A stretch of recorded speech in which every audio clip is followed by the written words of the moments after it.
Yo, party people in the place to be. What's good? It's the number one chief rock in Nick's universe. Your main man, Uncle Freezy. Welcome to this major crossover event.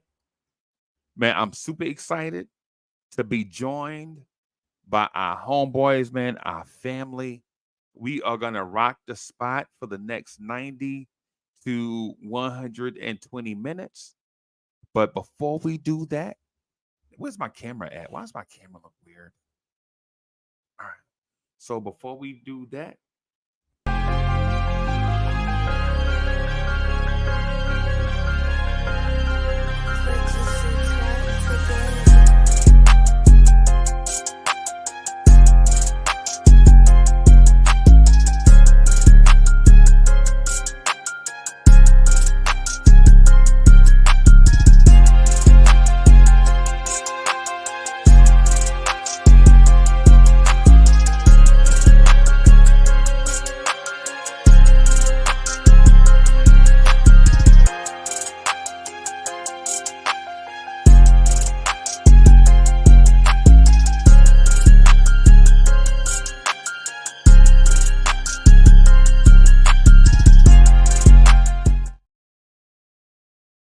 yo, let me bring up one of the smartest guys in Mavericks universe. One of one of the people that is one of the most compelling people driving Mavs conversation and dispensing Mavs info.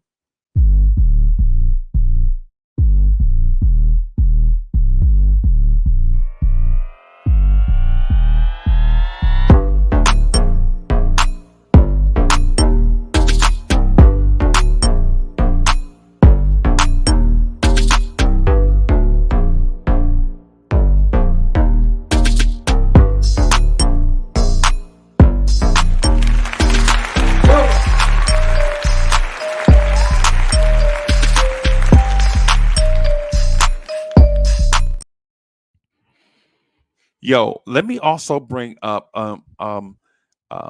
the other half of We Talk Mavs, man, one of the smartest guys in the NBA universe, a very underrated dude. Kind of wish we could get more of him around the way. We finally did him an intro. How about that?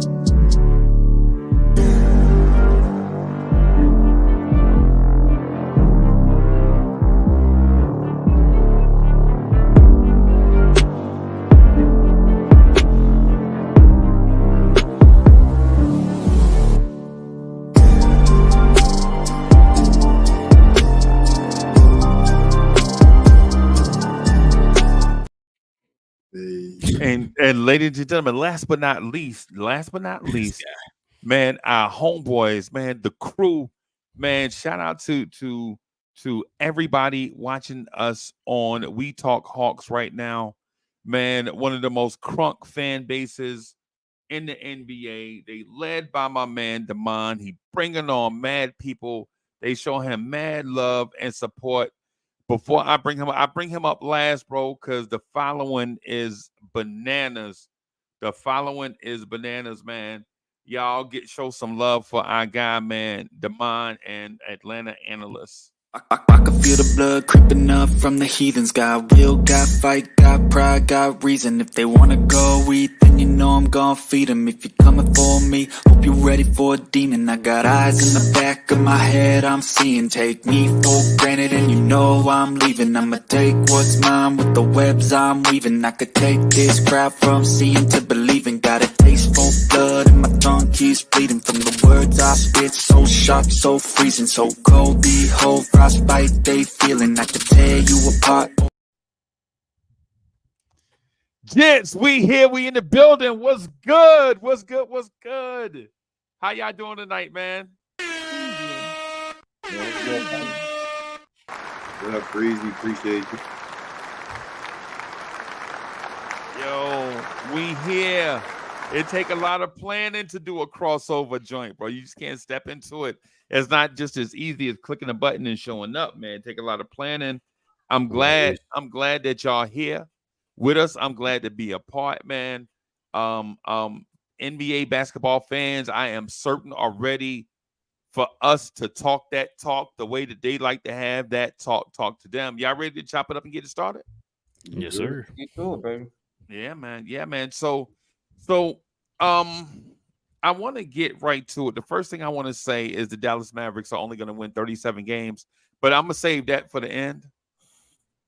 I'm gonna save that for the end. You know what I'm saying? But what I want to do though is talk about a few things first and get y'all opinions on some stuff. So I want to get your opinion on what superstar that you guys see can take a big step backwards for a myriad of reasons, whether it's age, whether they're slowing down, injuries, the franchise is going in another direction. What superstar you think is going to take a step backwards going forward? Analyst, you want to start? Well, first, thank you. I was kind of thinking about this. I'm gonna be honest. I see podcast P, pandemic P, Paul George, all the names he may have. Listen, I don't see him at all having a year close to, I'm gonna be honest, even a star. You know, I think he is going to be derailed with injuries, and I think he is going to really be a shell of himself. I think the pressure, the lights are too bright for the Clippers this year. They have yet to show up as a unit. I think that they are going. I think that he, in particular, I mean, he had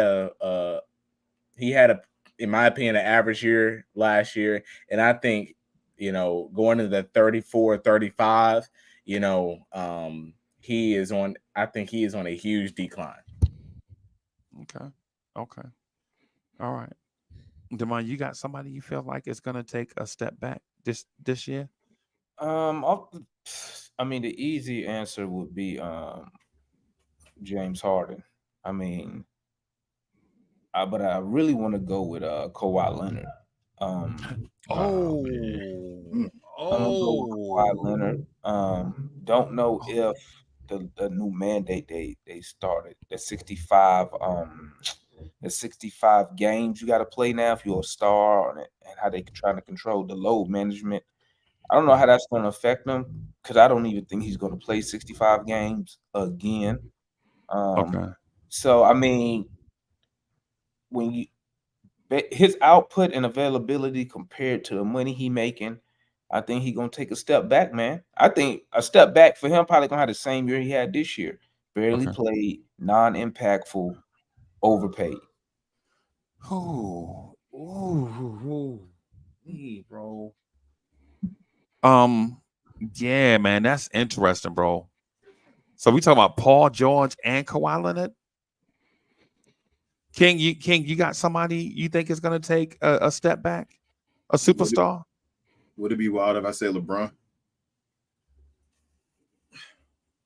But I'm not going to take LeBron. I feel like that's the easy way, because one of these years it got to be LeBron. I'm about to say, King, that ain't the bad answer. But it's really not. It got to be Brown one of these years. But I don't know. I don't know if it'll be this year. How about I say? Yeah, I'm gonna say Braun. I'm gonna go with Braun. I'm gonna say it's gonna be LeBron in a way that I think he officially no longer dominates the NBA this year. I feel like he's at a point now where he's still an all-star, but I think it's like clear cut that he can't run a team. Like, he needs someone else to be a number one. Okay. Well, you got somebody in mind? I was gonna say probably Steph Curry. I mean, it's got to happen eventually, right? I mean, teams getting older. I know they got Chris Paul playing with him in the backcourt. I know me and King talked about that. What was it, yesterday morning? Then somebody asked about that. It was like, no, I think it was you, King, that asked that. Like, who's starting with is Chris Paul coming off the bench or is he starting? And it's like, yeah, suppose they said he's starting. So, I probably say Steph. Probably taking it. How old is he now? 35. Yeah, It'll be 36. So I mean, yeah, I don't think he's at that age anymore 34? where he can carry. So I want to say 34. 34. Okay. Yeah, somewhere between 34 and 36. Around there. I mean, can he still carry him? Hold on. What are we considering a step back? Because I mean, LeBron did what last year? 25, 8 and 8. So yeah, you talking about impact or numbers? Yeah, would it be how are we gonna judge it? I think Bron struggles to get 25 this year. And so the criteria when I thought about this question, the criteria is based on what we're used to seeing, right? I don't want to put them in one lane or the other. Like is Steph Curry's 3 going to go away? Nah, yeah. Steph Curry's a megastar. He hit big shots. He carries his team very deep in the championship in the playoffs. He does a lot of stuff. Do you see him not being able to do that this season? And for all intents and purposes, I think all of you guys are right. But I have a different answer, and I'm going to expound. And y'all pardon me if it sounds like it's not fair, but I'm going to say this. I think the biggest step back is going to be from Kevin Durant. I was going to say I forgot about Kevin Durant. Right. And I think it's going to be Kevin Durant. And I think the Phoenix Suns are going to look like the Brooklyn Nets that year where they got Paul Pierce and Kevin Garnett and Gerald Wallace and Darren Williams. They added a whole bunch of stars. I see you going there, Freezy. I see you going that way, but that's yeah. I think KD takes a step back as far as scoring, and I agree with you on that one. But I don't know if they're going to be horrible though. No. Just making the playoffs. No. I mean, they have championship aspirations, and they may have the highest payroll in basketball, right? And if you take into account everything that they're focusing on in the short term, will they be able to gel in a way where they get the most juice from the squeeze? Because they're going all in. Yeah. Right? They're going all in. They got to win. So they got to win, but their best player has not been the picture of health. And the Denver Nuggets exposed Kevin Durant with length in the playoffs. Is KD still their best player? Yes, in my opinion. And I think that, and for that reason, I think they may take a step back because Bradley Beal has never been the guy on a team. When Bradley Beal was the guy on a team, his teams were trashed. Yep. Right? I mean, he didn't have nobody with him. I'm sorry. Bradley Beal didn't have nobody with him on them Wizards teams. John Wall was hurt. Then they moved off John Wall. Who was really left but a bunch of vet minimum. Hold on, Demond. He had Kristaps Porzingis. What are you talking about? He just got Porzingis and what? That was a shot. Porzingis. Thank you, Rel. Thank you for getting them back for me. Yeah, no problem. Yeah, I mean, and then who else was over there? Cuz just got there.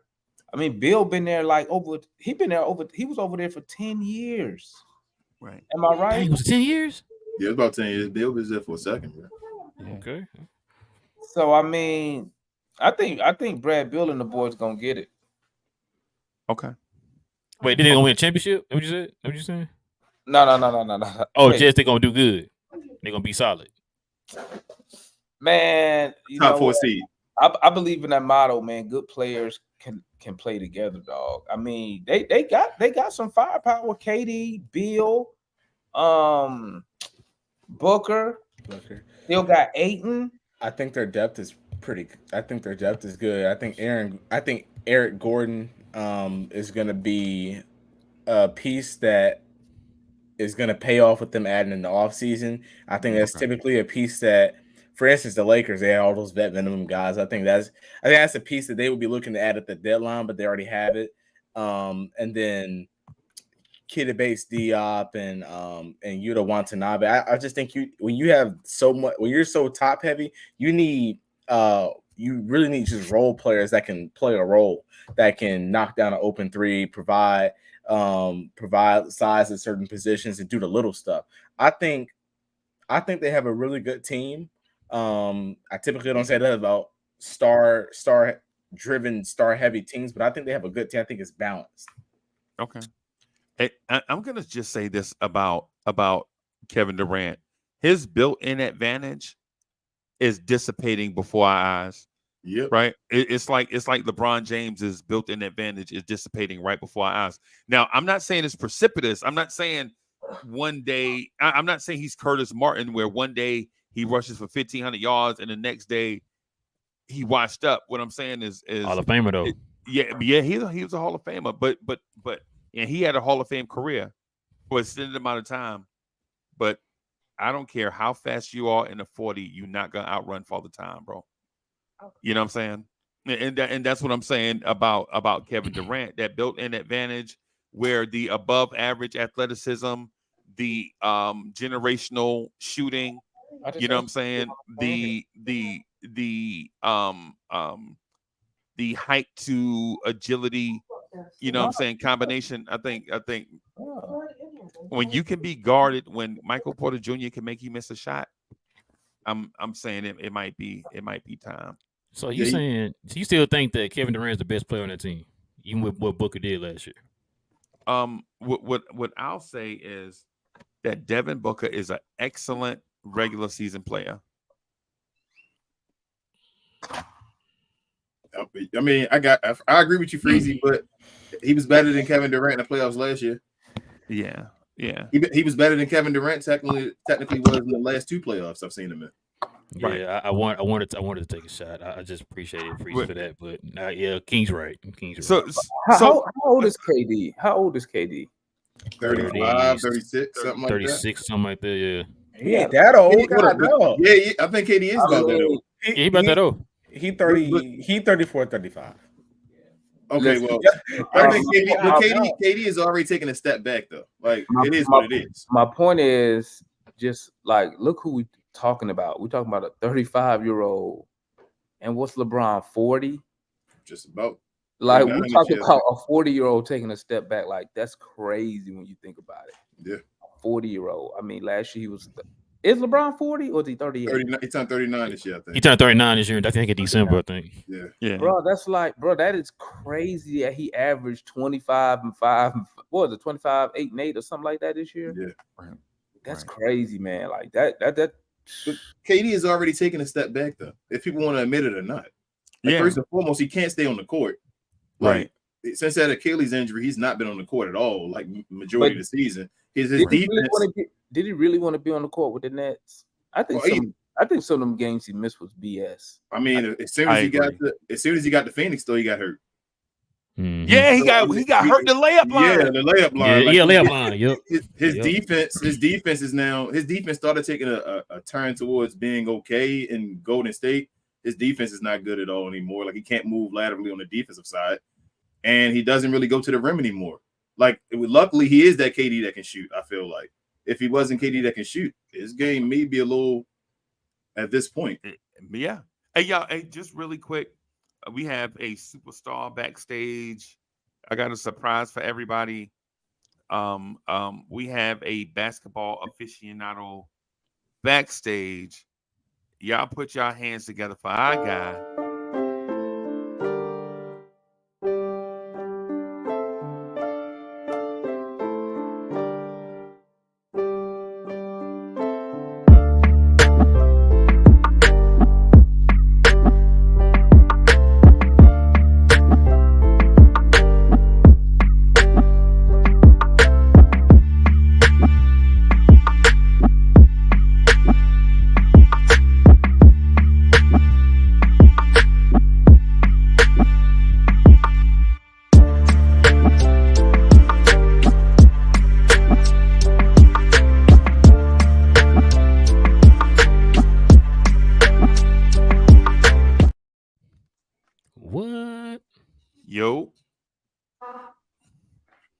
What's up, boss? On the screen. What's going on? What's going there on, we boss? go. I was like, what a homeboy? Yeah, was that where he is? You ain't put me on the stage. I'm trying. You gotta put me on the stage. I'm trying to put him on. I think Dre. There he is. What's good, boss? I'm chilling, man. I appreciate y'all boys for showing up. Yeah. I appreciate it. Yeah, man. I didn't think I was gonna make it, but here I am. I was tuning in. A little bit tardy, but my apologies. Yeah, nah, you good. We just started to the party, but we here. So yeah, man. So I don't know if you got to catch but I'll try to recap with everybody. Bro, it's like I threw like the simple topic out first, and the guys just went in. Right. Basically, what superstar can you see taking a step back? And I thought it was going to be everybody was going to say Chris Paul. Right. No lie. When I'm doing it, I'm like, he's not a superstar no more, Freeze. Yeah, like I think that's already given. Yeah, that's given already. No, but that's to complex basketball minds, right? But if you ask, you ask an everyday basketball person, you know what I'm saying, they think reputation is everything. They take reputation over production. You know what I'm saying? And y'all get it. Y'all do shows. Y'all see y'all chats where the fans in the chats speak more to a player's reputation than what they actually provide. And Hawks fans know this because they have the DeJounte Murray dilemma, where DeJounte Murray's reputation before he got to Atlanta was one thing. He get to Atlanta and it looks like something different. I'm a huge DeJounte Murray fan, by the way. I think sometimes he may you know what I'm saying, he may be misused or miscast because of deficiency in other personnel. So he has to kind of but what I'm saying is the reputation sometimes outweighs what a player can do. And right now, when you ask me what superstar can you see taking a step back, I think it's easily by far Kevin Durant. And eventually I think it's going to be Damian Lillard. Oh, I thought the answer was right there in front of our eyes, Harden. We all say I don't consider James Harden a superstar anymore. I'll say this. He still put up 20 and 10 on near 50, 40, 90 splits. So but did his Harden impact fall off? is not. Did Harden fall off, or did Harden just reside to be a number 2 and play his role? I think that's what he did. I think that's what he did. I think Harden. It might be a little bit of both because he's getting up there in age. Like Harden, he's getting up there in age, but Harden I think ain't been that dude. I feel like in a second. I think he's gonna his statistics are gonna fall off a cliff this year, personally. I think it depends on completely off a cliff. I think it depends on where he plays. Yeah, but I think his ego, personally, I think he's not gonna settle for. Remember, he wants to get paid, right? So he's gonna want to average 20, but like the way he's gonna get to that 20, it's not gonna look the same. Nope. So y'all think he's gonna get another $20+ million contract? Yeah, he'll get 20. He'll get 20. You get 20. You get 20. He's not 25. He might get 25. I think he's 30. He can get 30. Yeah, he'll get 30 million. But what he wants is that 40, 45, 50. Yeah. I'm guessing that old buddy promised him that. He did. Yeah, he promised him that. Yeah. That man was out in China. Like that man is a liar. Yeah. Whoever talked to him, he is lying to you. Daryl Morey is a liar. Right. And the thing that. Yeah. But the thing about that though is see, he used the grand stage to put Daryl Morey on blast because of Daryl Morey's rocky relationship with China. You remember Daryl Morey? That was so soft to me. I was like, you're gonna go all the way to China where everybody will bow down and worship you, and then you're gonna sit up there and say Daryl Morey's a liar and this and that. And then it came out later, I think article by Woj or Shams that he was talking about Daryl Morey was a liar in regards to. Are you echoing, analyst? That's me. Oh, that might be me. Hold on, let me turn on my audio. Okay. Go ahead, analyst. My fault. But no, I was saying he was saying that Daryl Morey was a liar. At least what the article said was that he was very upset with Daryl Morey because Daryl Morey didn't get him to the Clippers, and he said he would get him to the Clippers. So I mean, because he took a pay cut too in the process. Skip the part now. The Clipper part was after. Remember, he promised Harden he was gonna get paid. Yep. That's what he did. When Harden realized he wasn't gonna get paid, that's when he said, "Trade me." Yep. Mm-hmm. Yep. Yeah, but I mean, then Morey was like, "I'll trade you, whatever." No one after that. I don't care what promises. No one after that playoff series is giving him close to that.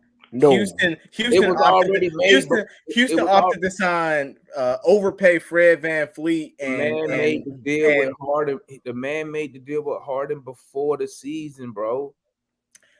Harden, that's why they what you're saying is why they started the investigation too.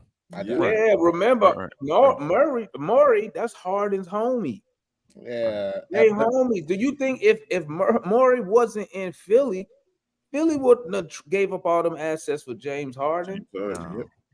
Yeah, but I listen. They wouldn't have done that. He made Harden up. Listen, we all know one thing about James Harden.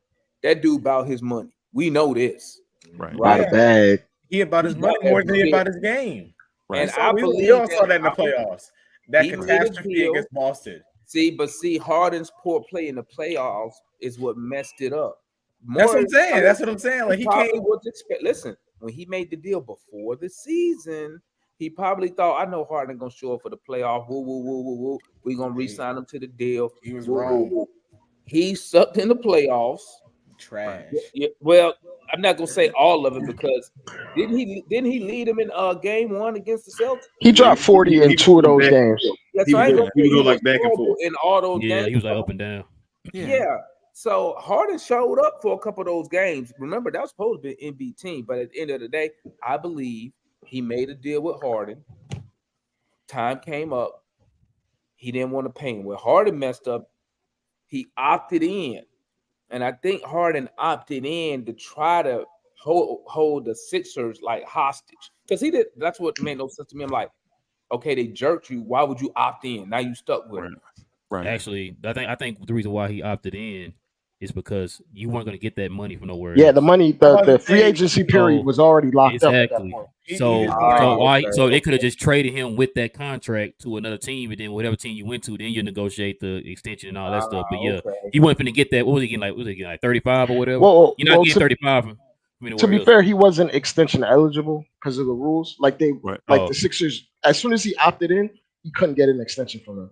The only way he would get in a contract from the Sixers or from somebody else, anybody. So the only way he could get a contract in the parameters of that situation is if he opted out, became a full free agent, then got a deal. But because the Sixers were jerking him around in terms of where he was going to go with his money, he was like, "Okay, I'm gonna opt in. More, you said you was going to trade me if I opted in, because you can't extend me. Once I opt in, you can't extend me. So you're going to trade me." And then he just didn't trade him. So that's what I think. That's what he's been complaining about. See, and the thing that's I think we gloss over is Harden wanted the money and the team, right? That's the thing. See, if it was just about the bread, he could have just went anywhere and got whoever had the money. He could have went to Toronto. He still wants a chip. Yeah. So he wanted multiple things. He wanted multiple things at once. But I think he does. But at the end of the day, Morey promised him all that stuff. That's why he called Murray a liar. Yeah. I doubt he promised. But the question remains though: is he the star that's going to take the biggest step back? I don't think so. I don't think he's. I don't think he all that anyway. Obviously, he's not gonna give you no MVP Harden numbers. Right? He gonna be dribble, step back, 11 for 27 nightly. He already not all NBA anymore, right? 11 for 27. He used to be all NBA first team. You know, it's funny. They invited him to the All-Star game, and he turned it down because I know he turned it down. Yeah, that's his ego. That's his ego. It's his ego. He's like, why would I go if I didn't make it the first time? I averaged 20 and whatever, 20 and 10. He should have made it. I mean, yeah. Yeah, he should have made it, but he's not a superstar anymore, I feel like. He's an all-star. Ooh. Is he not wrong? James, You feel like I'm making a rep? No. I'm not. No, that's not what I'm saying. No, Okay. I'm not saying that. I'm not saying what I'm saying is sometimes when we make these points, it's like so sobering in real time because the thing when you look at James Harden's career, do you really look at James Harden as a guy that's not a superstar anymore? Well, he's not the guy that averaged 35 for like 5 straight years. So I don't think he can do that anymore at all. Nowhere near it. Okay. No. That takes a toll on the body. Just being that high usage and being a tank, going for punishment. His first step not even as quick as he used to be. To me, Harden don't stand out no more, man. Like, unless you're actually looking for him and checking for him, he don't stand out to me when they play no more. Okay. I don't think he's top 15. I don't think he's top 15 anymore. No, he's not top 15. He used to be all NBA, and he's no longer top 15 anymore. So he's no longer a superstar. He's an all-star. Appreciate so I'm not Euro Chuck, appreciate you. So this is one of y'all guys right here. Yeah. Okay. So he says donating to the Clippers fund to cover fines issued by the NBA for resting their star players. Hey man, thank y'all for the generous contribution, man.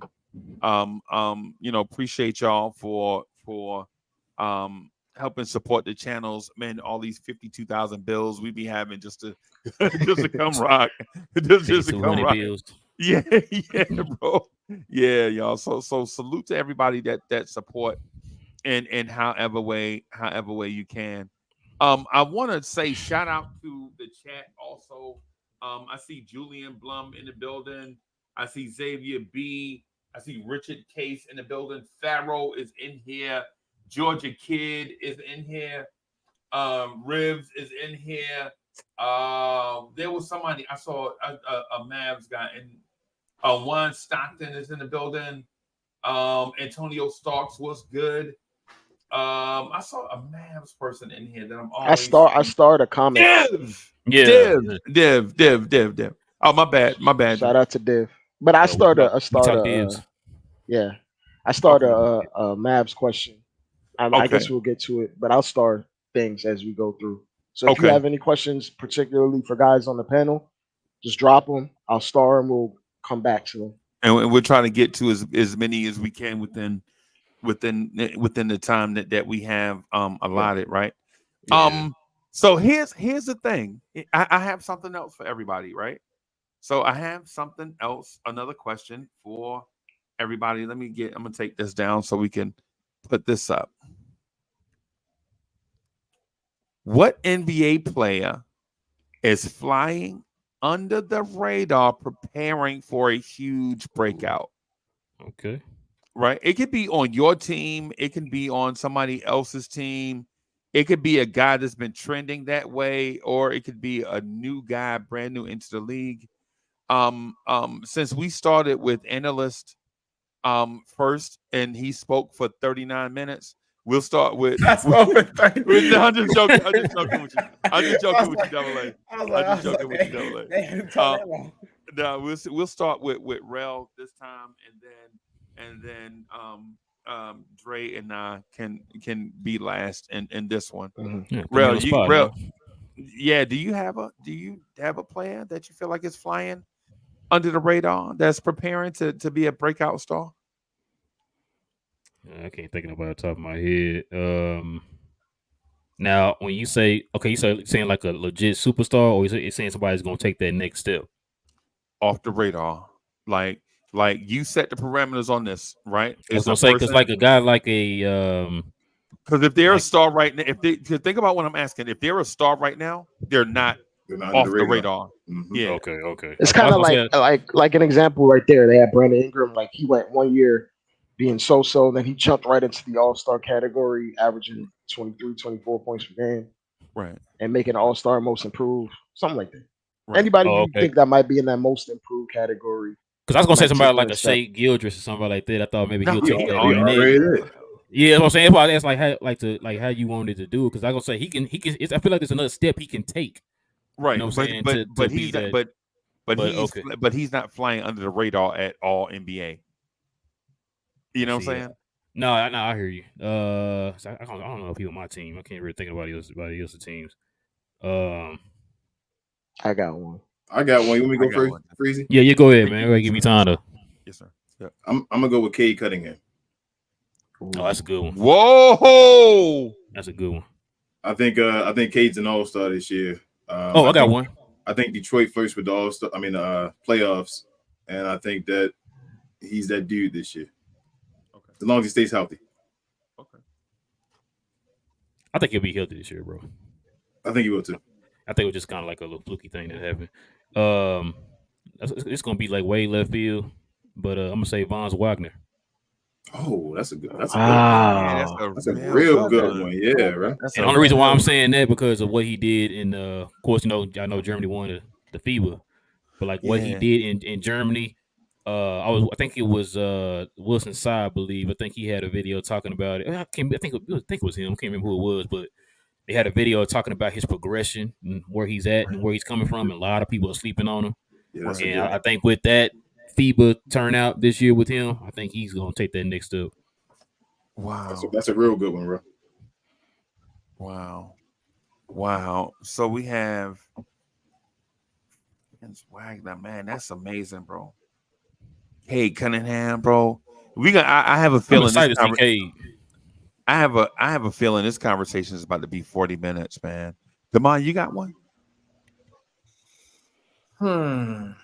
Kobe Buffkin.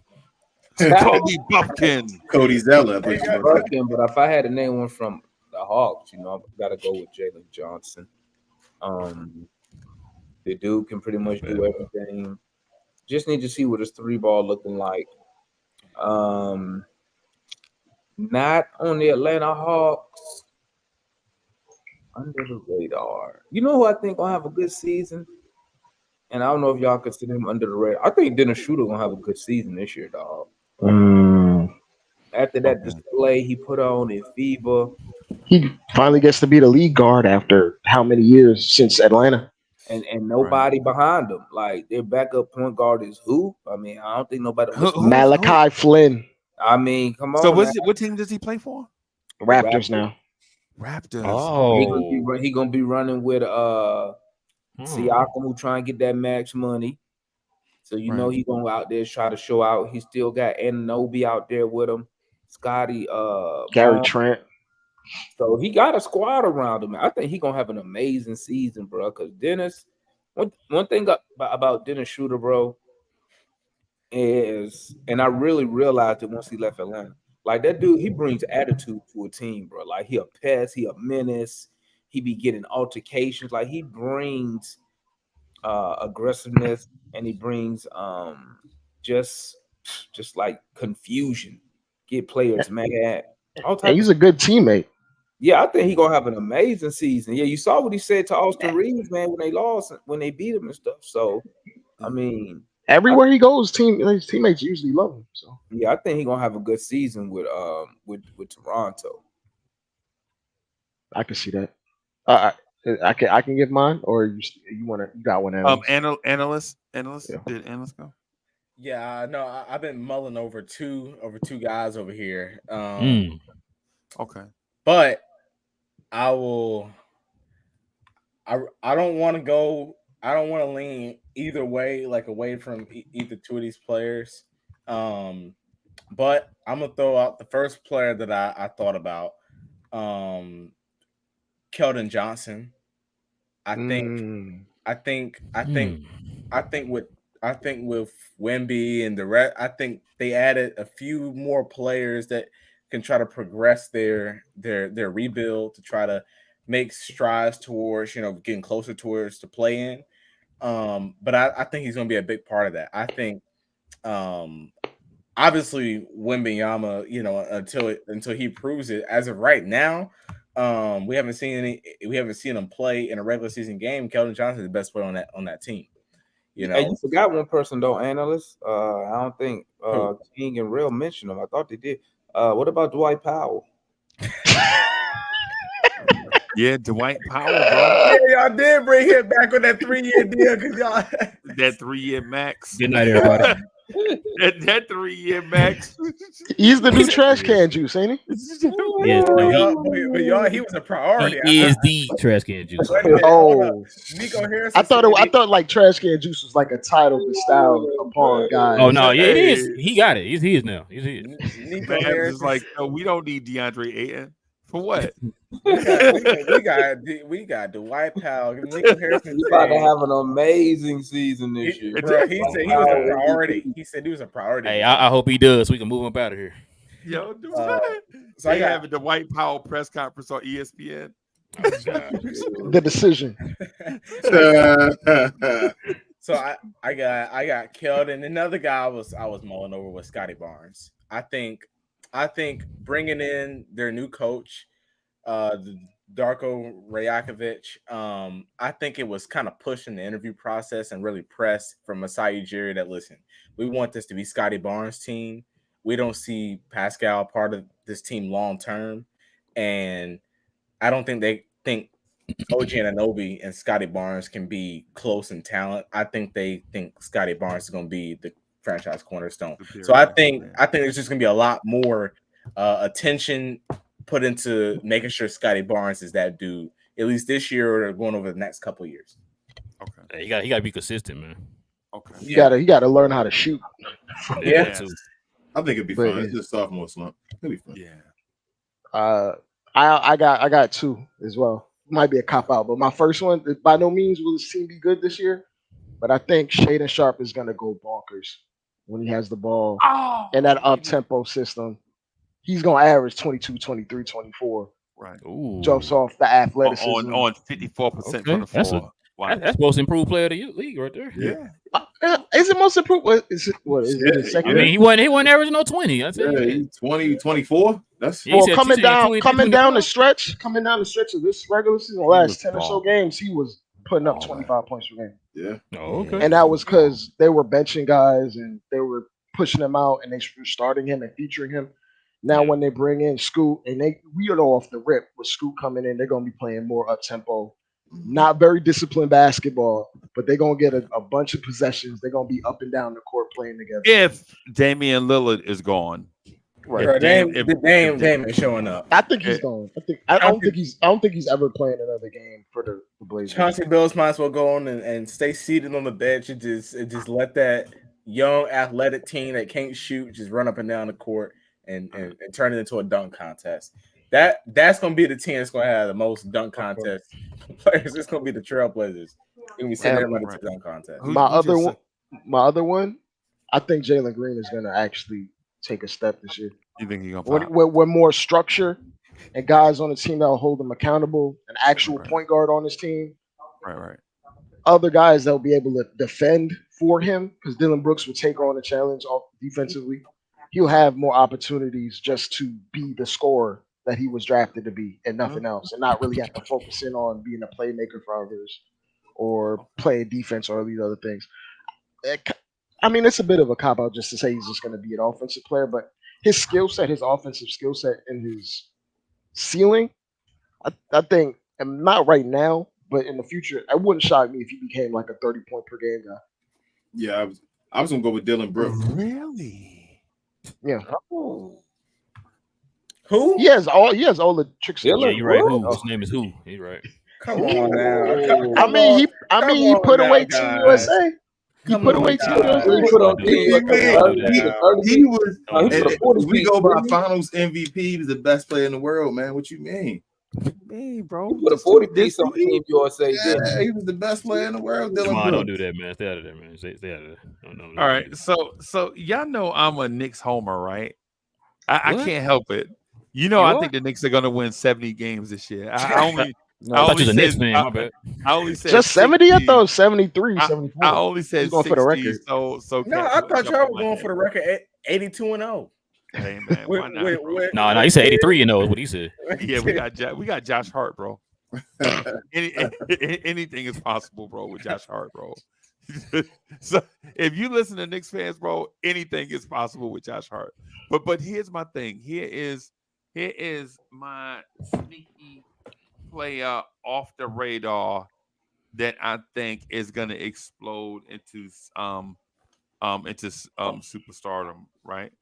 Let me see. I'm trying to put this back up here on the screen. Let me see. So my Austin sleep is Reeves. well, I was gonna say Austin Reeves, but I'm gonna say Obi Toppin. Yeah, okay. And the reason why I'm gonna say Obi is not because he's super talented, but sometimes cats step into the ideal situation, right? Indiana has been looking for an athletic point guard, power forward that can dribble, pass, and shoot, that can run the floor, that can rebound, do all these things. They tried Jalen and Zeke Jackson at it. They're good players, but they don't have star potential. They have grinder potential. Like they have that Randall type potential of if you give them minutes, they'll accumulate stats and such, right? But you add Obi to a young team that wants to get out on the floor and run with a team that with a big that does not clog the paint, and Obi can put the ball on the floor, drive past his man, and finish at the rim. Plus, with that young team, Obi's post defense won't matter because Miles Turner is a shot blocker. Now, I'm not saying he's a great rim protector. I'm saying he's a shot blocker. And so, and so you add all those things into into the equation. I think Obi Toppin will be the benefactor of an ideal situation, a player off the radar, right? That explodes onto the radar by giving you the Sports Center highlight dunks every night, by being on TV and getting to the All-Star game through popularity, but not being a franchise player. So I'm saying Obi's going to break out by being a popular player, but not being a franchise carrying player. Hey, Freezy. I know Damon, all y'all in the East. Y'all better not sleep on Indiana, man. Indiana. I'm actually worried about Indiana. I got them making the playoffs this year. Indiana gonna be. I got the Hawks beating everybody. There we go, Demond. Here we go. I don't care about no Indiana. We running through the East. I'm scared about Charlotte. We can't beat them. Man. I got a question, Damon.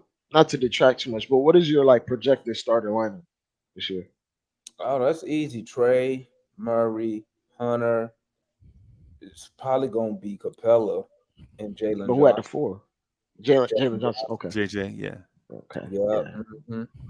Forgot about him completely. Well, when y'all get Capella, when y'all get Capella up out of there, Okongwu's gonna start eventually. I assume they're probably just gonna start him because we want to keep his his value up. You feel me? He do 20 million this year, 20 million, 22 million next year. So we trying to keep that value up. Now, obviously, as you look at the minutes, you're probably going to see more Okongwu. It's going to probably be about 60-40 minute split at the center position. Simply, and it might be more than that because it might be 50-50. 24-24. 50-50 because Capella. I think about that time for Capella. He don't fit how we play now because he can't shoot from nowhere in the court.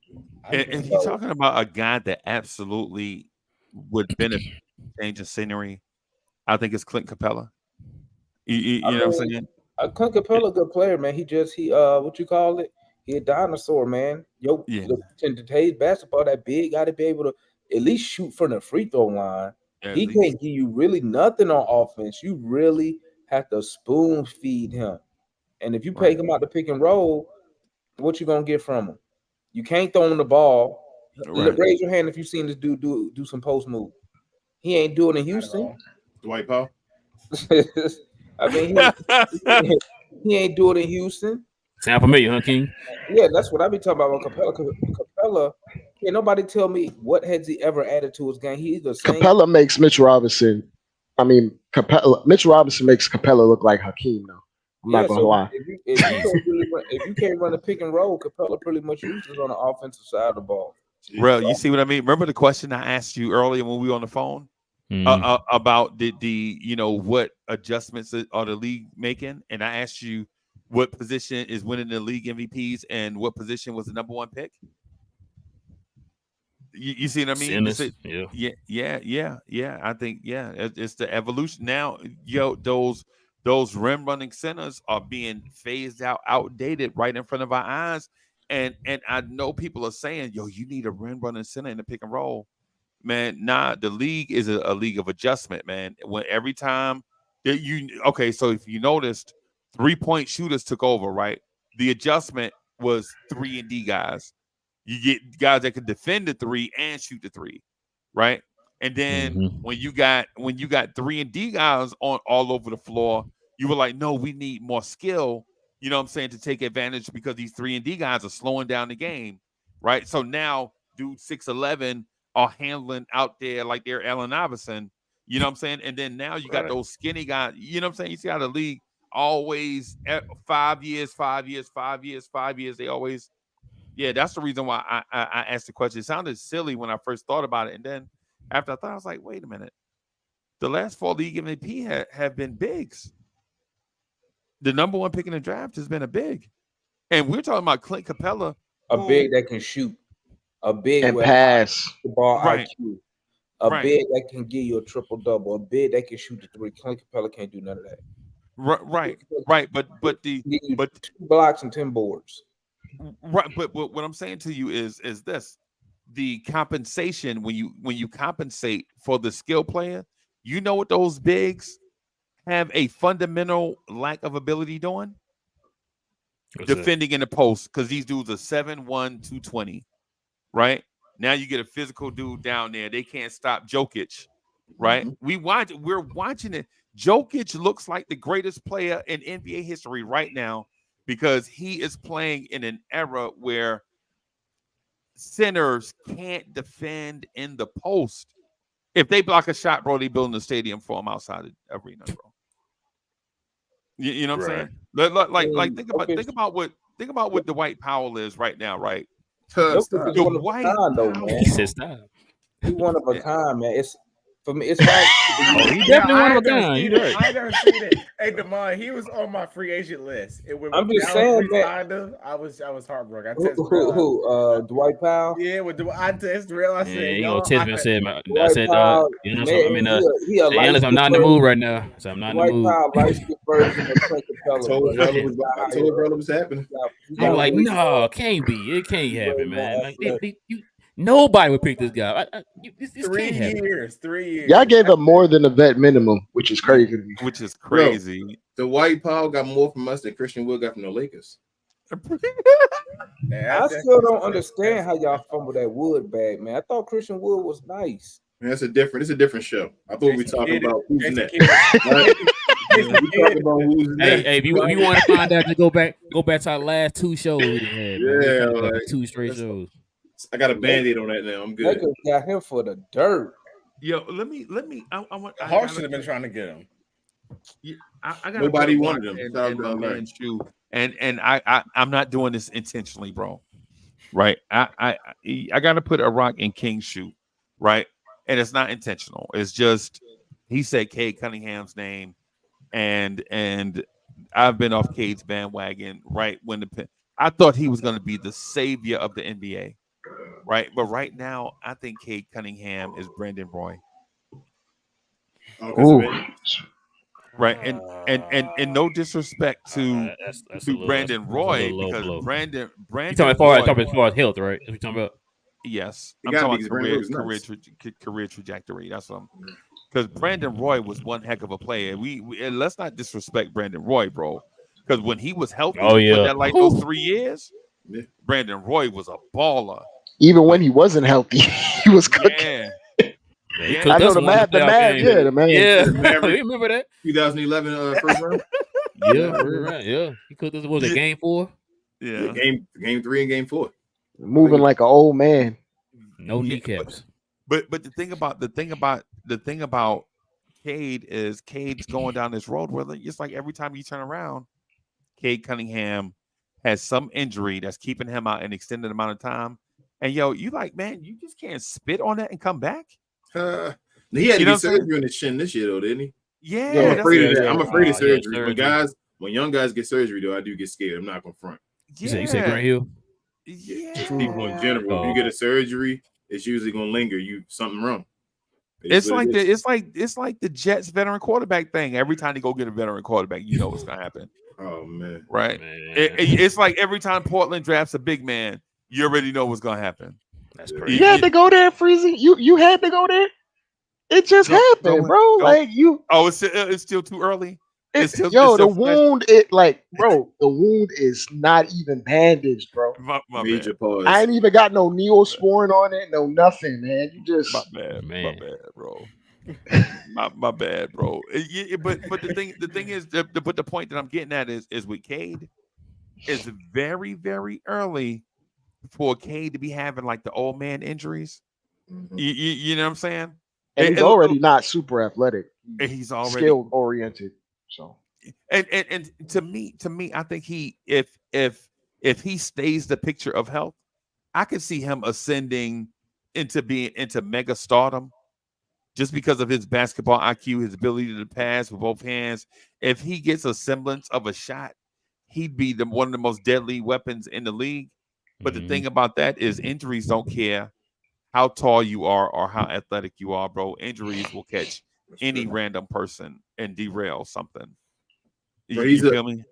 He is. I always thought he could be like, I don't want to go this extreme because people, especially the Mavs fans, are going to kill me.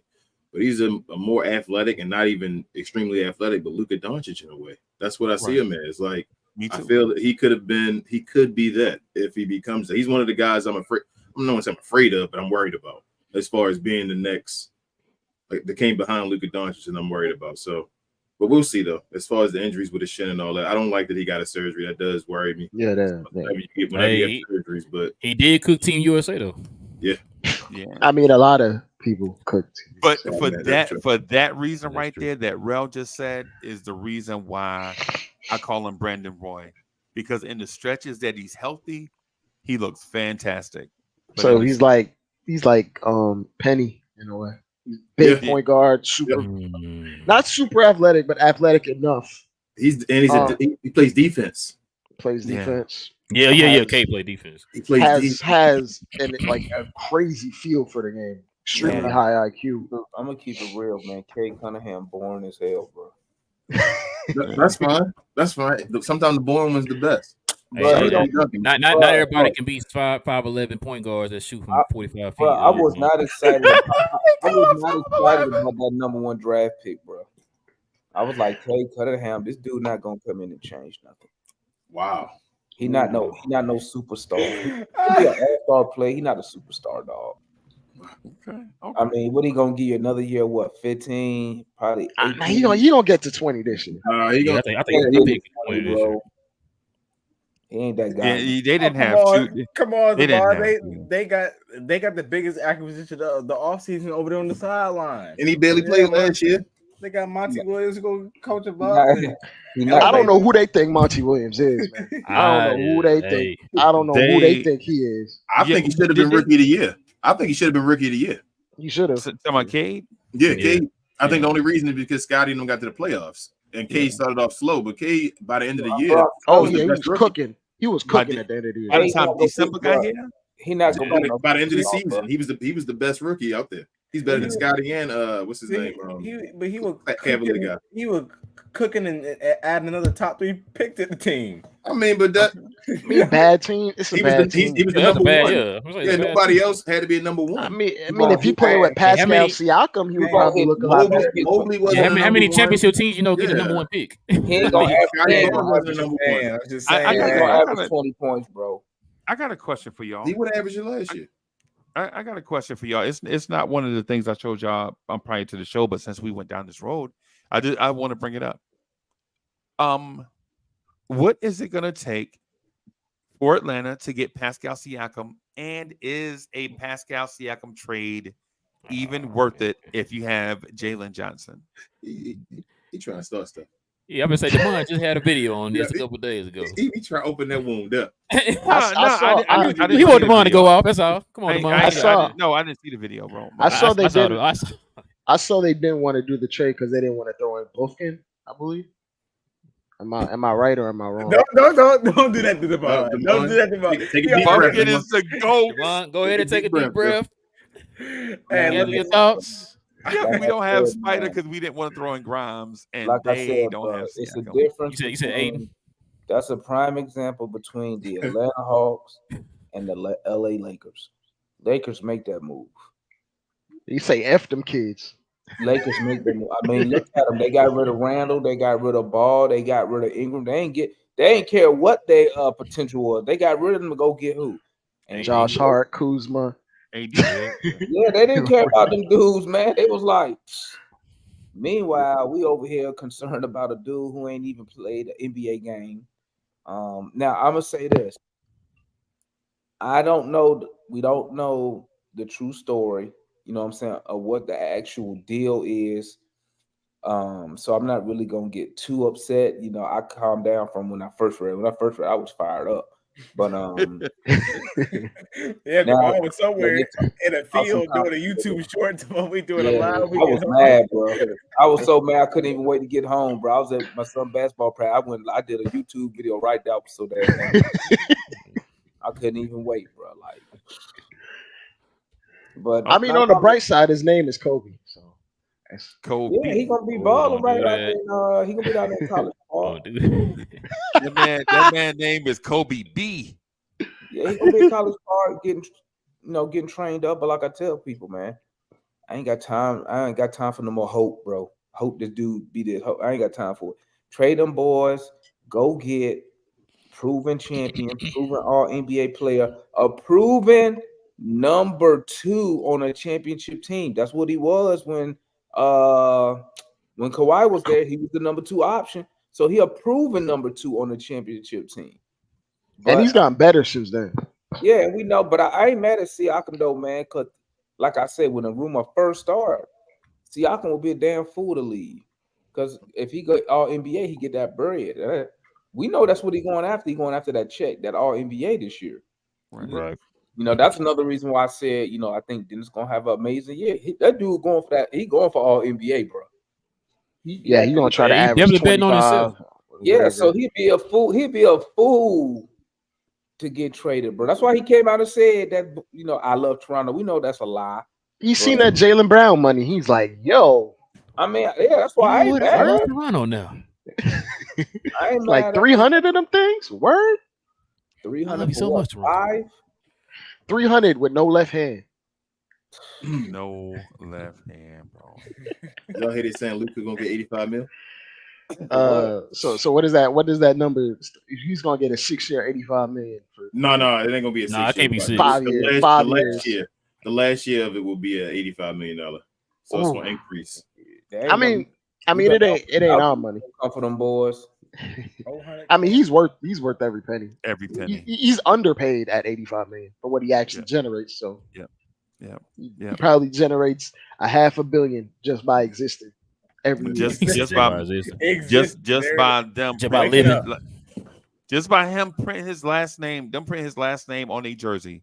He worth every penny. You know what I'm saying? But here's the thing, though. Here's the thing.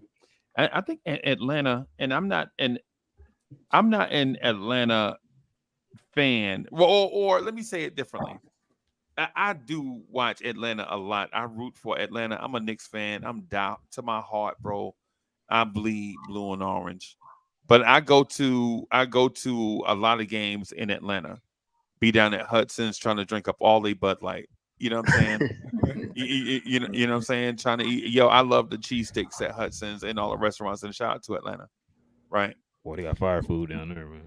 Yeah, man. Yeah, man. Will. But the thing, I think where Atlanta is, I think this kid Jalen Johnson has two things that if they go right, I think he'll be the biggest star Atlanta had since Lou Hudson. I don't want to. I don't want to. But hold on, let me finish. Right, yeah, go ahead, Cook. Go ahead. I think the thing is with Jalen Johnson is if he gets rid of that pampered my way attitude. Like I every time I hear his name, I think that he's like the dude with the give up spirit. Like he gives me Jeff Van Gundy vibes. When the going get tough, the tough pack up their stuff and get the hell out of town. Yeah, I think that's he give me that vibes, right? Because I'm a Duke basketball fan, and when I saw how he quit on Duke, that just rubbed me the wrong way. But the talent is there, right? He quit on his high school team too. Oh dang! See what I mean? Go ask Foot. Foot know him personally. Hey. And the other thing about his development is he tantalizes so much so quickly that as a fan it's hard to kind of wait on him to be better than Pascal. Like if you're a Hawks fan right now, right, and this is Jalen Johnson's third year coming into the league, you really know that man need another year before you give him a major role. But the talent is so undeniable. You want to throw him out there right now, right? Don't get the role. You know who he reminds me of? He reminds me of. Oh man, he just a starter because I'm gonna tell you who on his ass right now is Sadiq Bey. So right. he better have that 3-ball working. Because if that 3-ball now, y'all just paid Sadiq, didn't you? No, he get paid. He's due. So it's a contract year for Sadiq Bey. That's why I said Bey shot 40. Am I tripping? 38 or 40% in the 25 games from 3. He was with us. Jalen Johnson, high volume too. He was taking damn near 10 threes. And he rebound. Jalen Johnson was at 28%.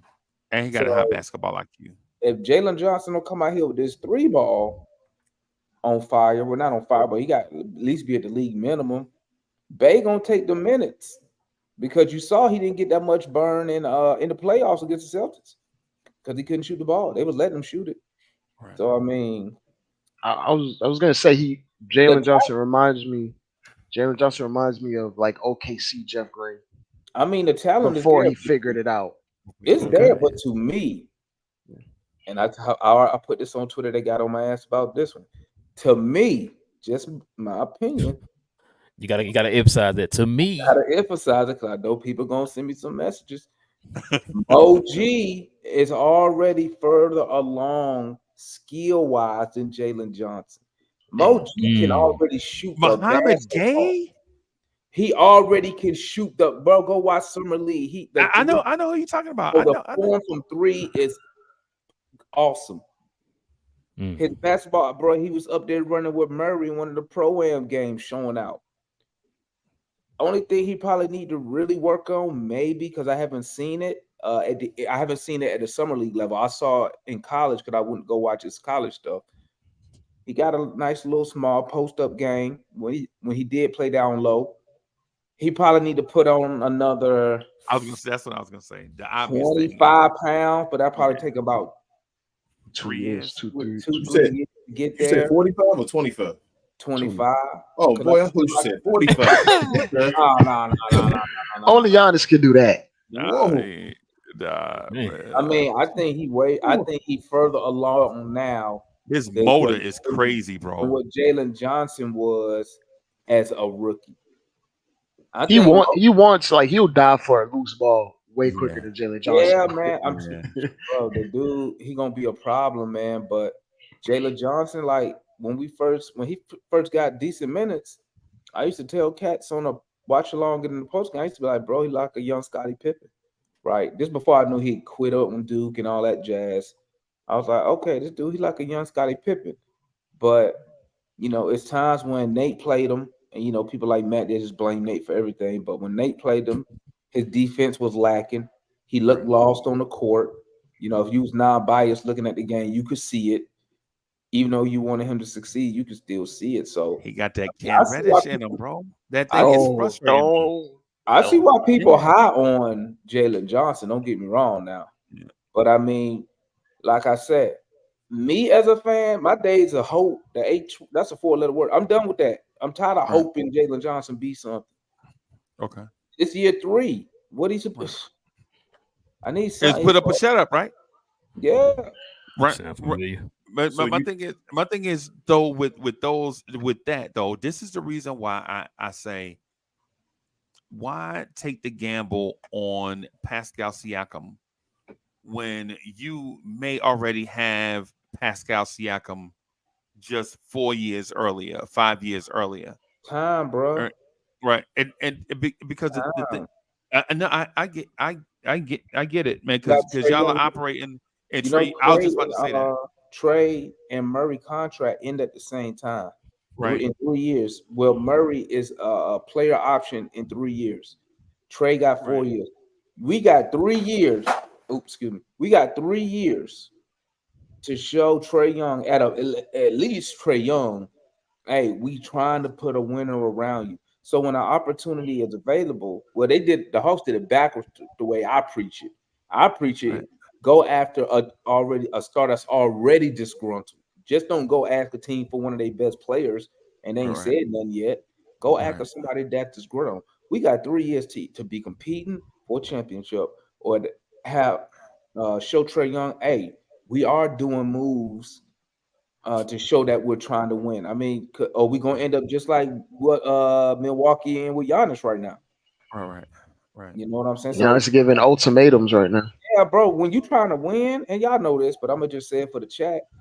The star players ain't trying to wait for Buddy 2-3 years. Oh, and then you Right. still here come the key word. You still hoping said guy develops to be whoever. Your star player ain't trying to wait that, especially if they going on year 6, 7, 8. That's why Kyrie's on the Mavs right now. That's right. I Yeah. mean, bro, yeah. Because at the end of the day, even though Dallas season didn't end how they wanted, you can at least look at the owner.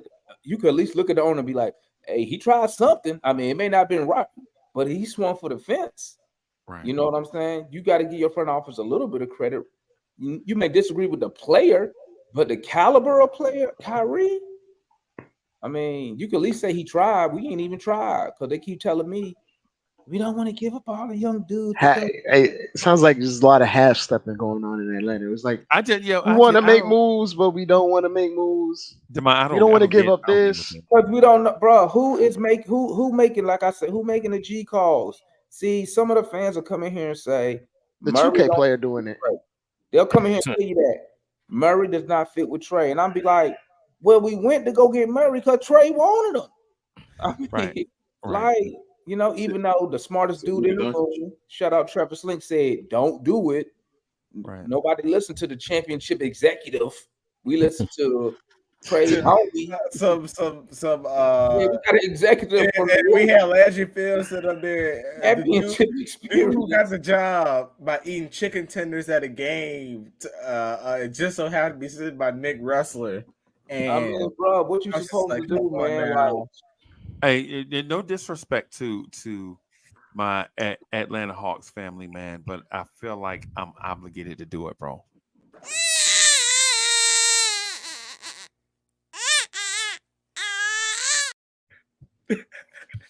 I had to do it, bro. I had to. Bro. Hey, you know what? Though? I had to do it, bro.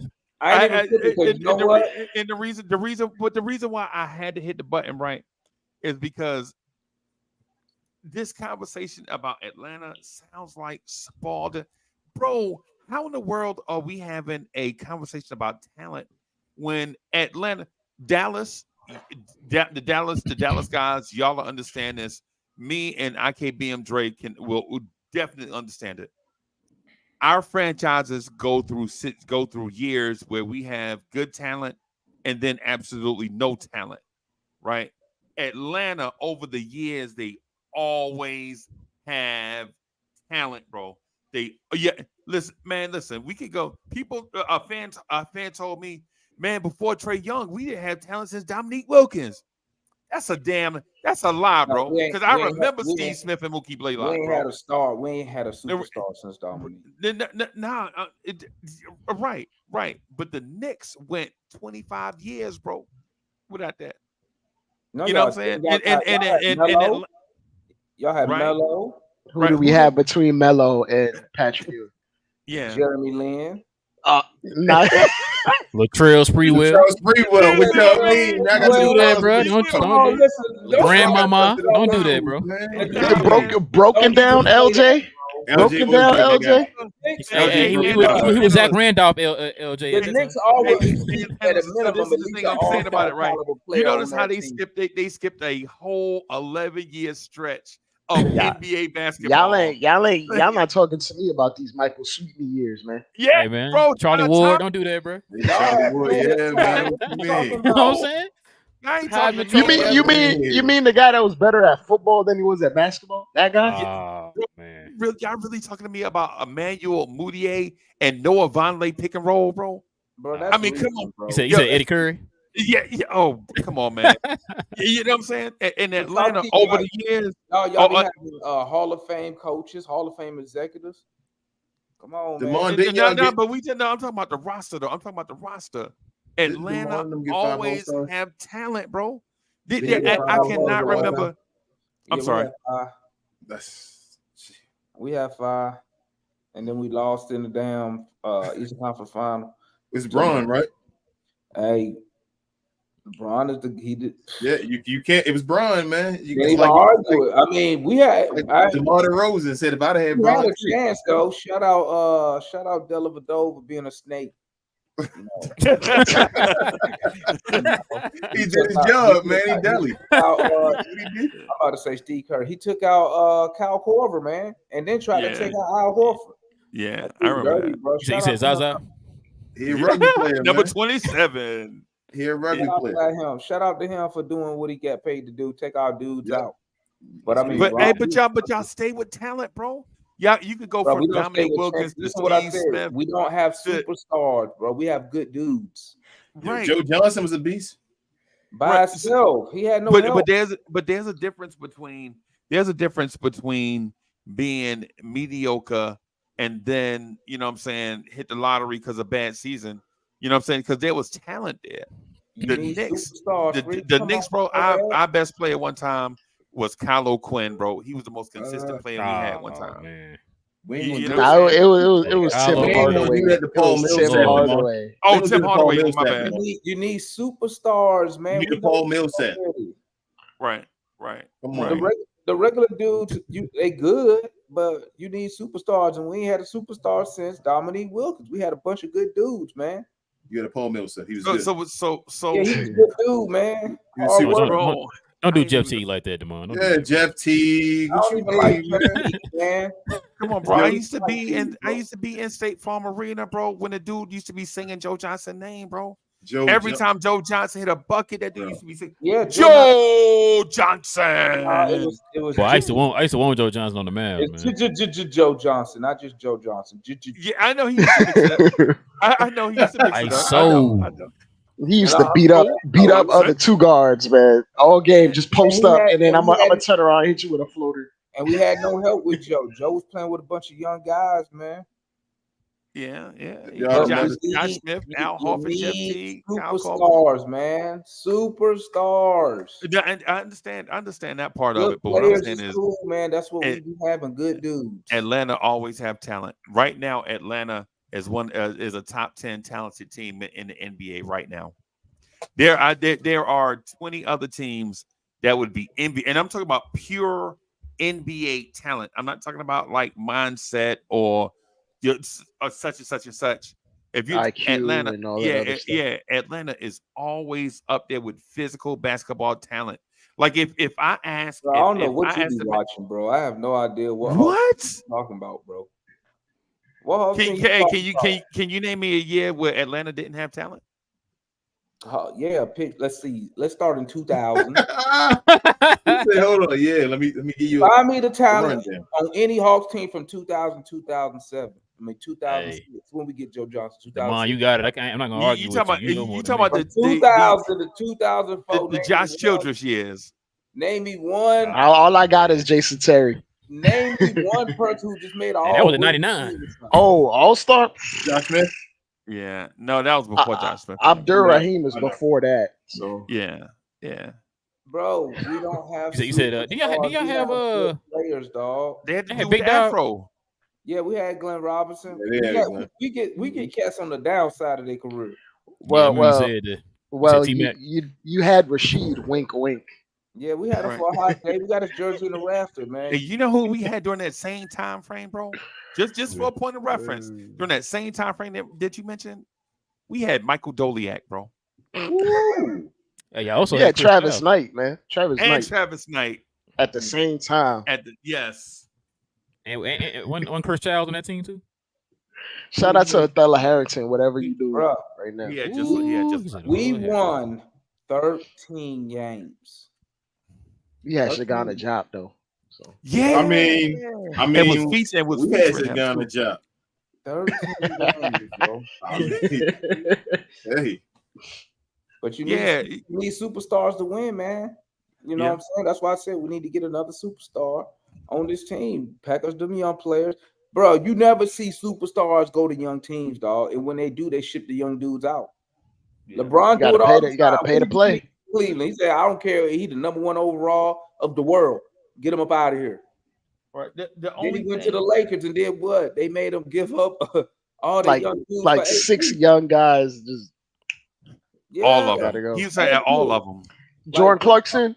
Yeah, superstars ain't got time for that stuff, bro. Because they trying to win champ. But the only thing though, DeMont, is and I'm not saying this being disrespectful to you and your platform. I'm saying this about Atlanta Hawks basketball. It's just not a free agent destination, bro.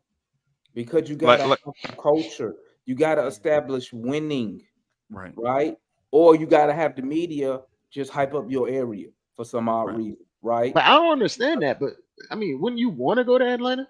I mean, Atlanta is a top 10 market in the United States. It's a top 10 market, but when you have shitty ass ownership, and this is what I explain to fans, agents and players talk. They'll tell you, hey, don't go there because it's a shitty organization. But if you have to go there, make them overpay. So for a wrestler, we had the shitty ass ASG. They're the ones who got brother. They're the only They hemmed up our own general manager, bro. They the ones who set up Danny Ferry. You know what I'm saying? We ain't really had good ownership since Ted Turner.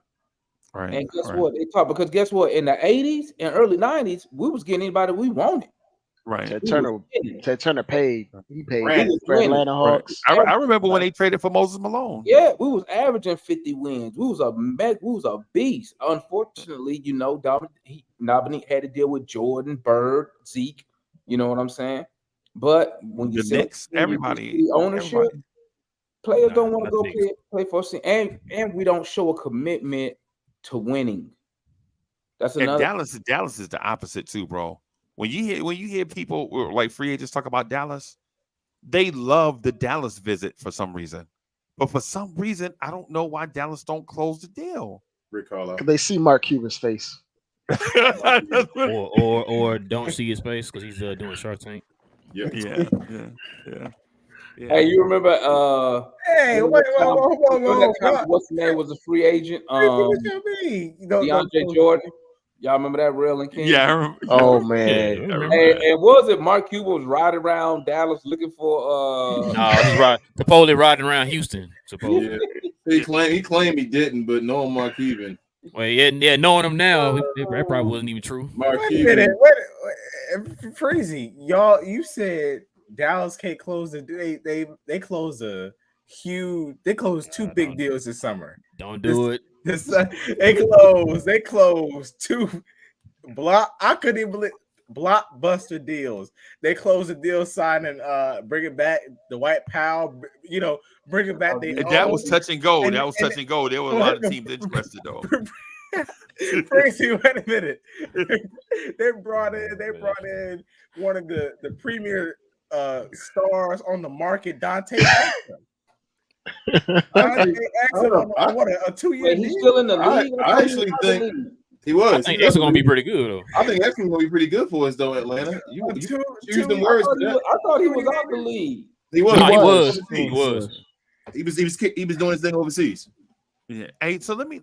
I want to transition just a little bit because this is the conversation that I've really been wanting to get into with you guys. I want to ask you guys this: are there any surprise teams that you guys think have a real outside but clear chance to make the NBA Finals. And I'm saying surprise team now. I'm not talking about the Denver Nuggets or the Boston Celtics. I'm talking about like a surprise team you think can get in a lane and make the NBA Finals. I got one for you. Okay. The Dallas Mavericks. Okay. I think they're a mid-season trade away from I think being where they need to be. Derek Hey, Lively. Breezy was I think we're. sarcastic as hell right there. Okay. I think we're. I know he was. I think we're. No, I I wasn't, definitely wasn't bro. going to say the Knicks. I think we're Derek Lively. That's what he wants to say. I think we're Derek Lively being a starting center away. No, the team I think. But learning curve for a big is rough the first That's, year. Yeah, and that's fine. But guess what? He got to be. So everybody says that. But what if he becomes a Walker Kessler? You feel me? Like somebody can be. He could be a big that actually knows what he's doing. Like Dre. we're Dre, hoping. Who was our starting center last year? Yeah, who's our start 5 and 4?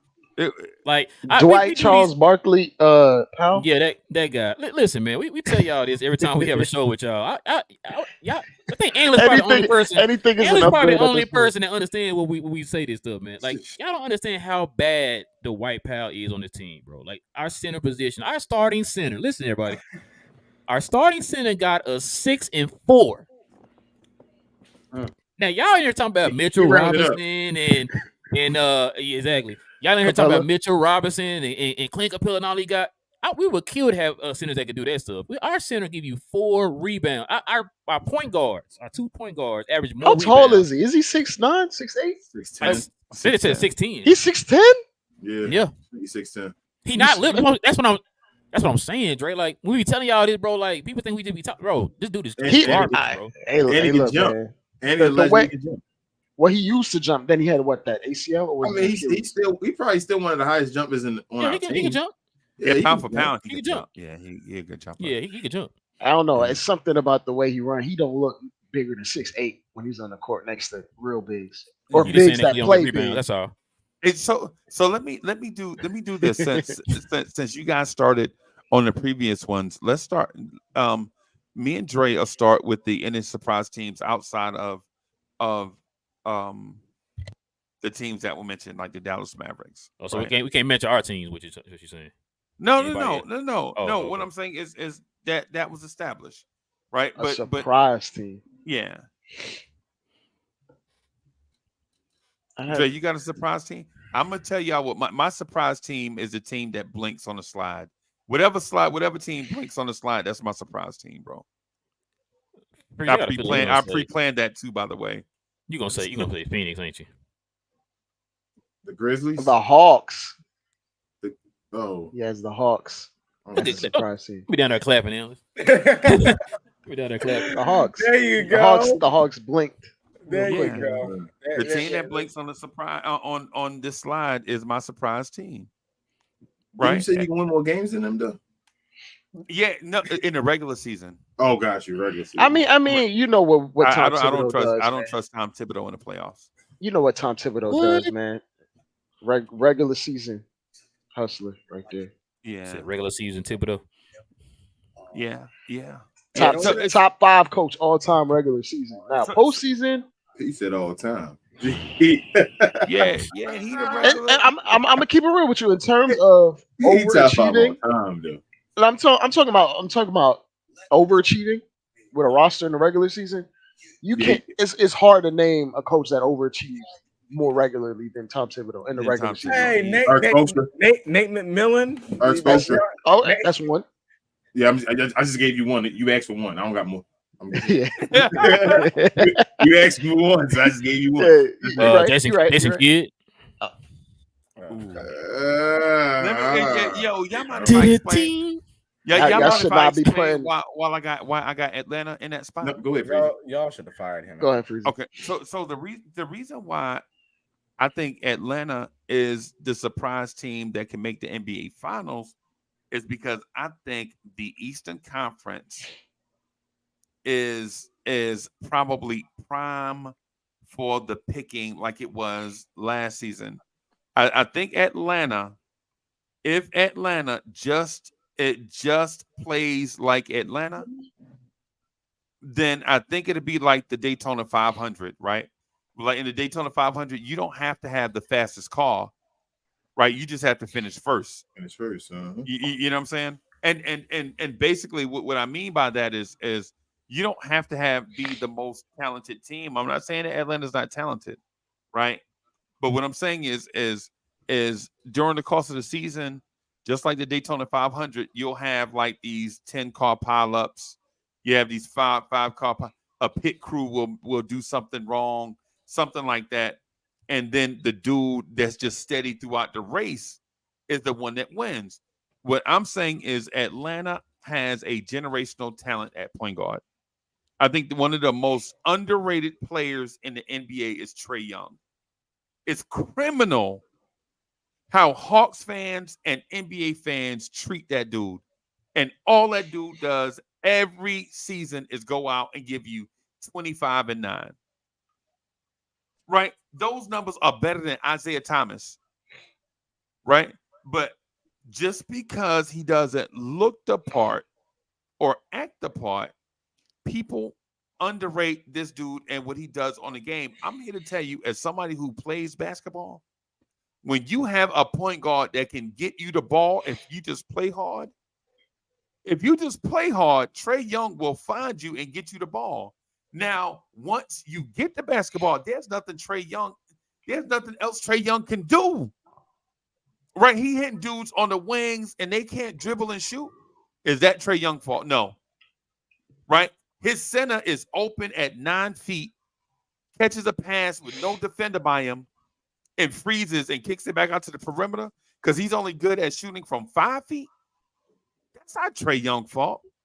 What I'm saying is, if these Atlanta kids, I don't care nothing about the veterans, right? I'm talking about Trae and Murray.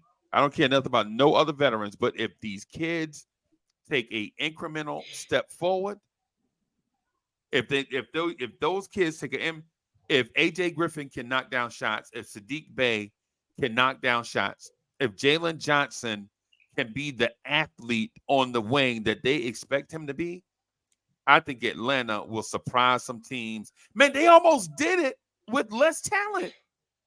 They almost did it with Bogdanovich and Gallinari and Red Velvet. That ain't Hawks fans who don't like Trae. It's everybody else. Hawks fans, we love Trae Young. I ain't. Yeah, I better say they love him. I ain't seen a Hawks fan talk bad about Trae. They'll talk bad about everybody else on the team. They don't talk bad about Trae. But I tell you like this: the Hawks. Well, I'll take that part back then. My bad. I just gotta see what the Hawks look like on defense. I ain't worried about the offense. I already know we're gonna be top 5 offense. I need to see how we defend the basketball. If we can defend, if we can get that defense up, I believe we finished. It was between 22 and 26 overall. If we get that defense up 10 spots that put us in the top 15, 16, I believe we can make a run to an NBA Finals. Now that obviously is some other stuff that will go into that. I mean, considering what team you probably have to play, but I believe we could be a top 3 seed if we can just defend. If we don't give up 120 points per game like we did last year, if we can get that down, say around 115, between 112 115, I see us winning 50 games easy. I see it real easy, and us being a top 3 seed and maybe get, like I said, get into the finals, depending on who we play, who's not injured, who's healthy. So I could see it. Would I put money on it? Hell no. Right. I was gonna answer. I done drunk the Kool-Aid too many times, bro. I gotta see these. I treat the Hawks like gossip, bro. I gotta get all the details first before I make a comment on this team. Nah. Oh man, I'm Breezy. I was gonna my answer. Even though we punked them in the playoffs last year, I think the Cavs are the surprise because, to be absolutely honest, they dealt with injuries a lot of last year. They still won 50 games, had a top 2-3 defense in the league, and all they did in the postseason, all they did in the offseason was fill in the holes in terms of what they had flaws on their roster. They got a bunch of shooters. Then we can talk about internal growth. I still think Mobley is ascending. He's still getting better. Right. I think Darius Garland is still getting better. Defending, I don't think the best version of Donovan Mitchell is still yet to come. He's still ascending. Not he's entering his prime. I think they're going to be an elite defense, regardless. Again. When they have those two twin with towers out there, with two small guards. Yep, they're gonna have an elite defense. Yep. and as far as like plugging in their holes with the 3-point shooting, if they have another year of chemistry and guys ascending it within internally Right. between Mobley, if Mobley develops a better jumper, and Darius Garland's, Darius Garland's a baller. So I think as far as surprises out the East, I think that's the one that's most realistic to me. Okay. So Rel, y'all are just picking the Mavs to be the sneaky surprise team to make the finals. I was trying to pick somebody outside of our team. So I was trying to think. Man, he's being sarcastic like a mug, right? Yeah, he was like, "Yo, thank you for being so gracious, bro." Yeah, listen. No, let me. I'm gonna do this since I know what Freezy wanted. I'm gonna say the New York Knicks, only because they got Jalen Brunson. Shout out to your Jalen Brunson jersey. Yeah, man. Jalen Brunson. Yeah, man. Where did y'all? I got DiVincenzo now, so we got a bunch of 6'4" guards, man. That's what we got. And Ryan Arcidiacono. They got the shortest wings in the history of mankind. Are they wings? You calling them wings? That's real gracious. Rodney, what? A little chicken wing, you know what I'm saying?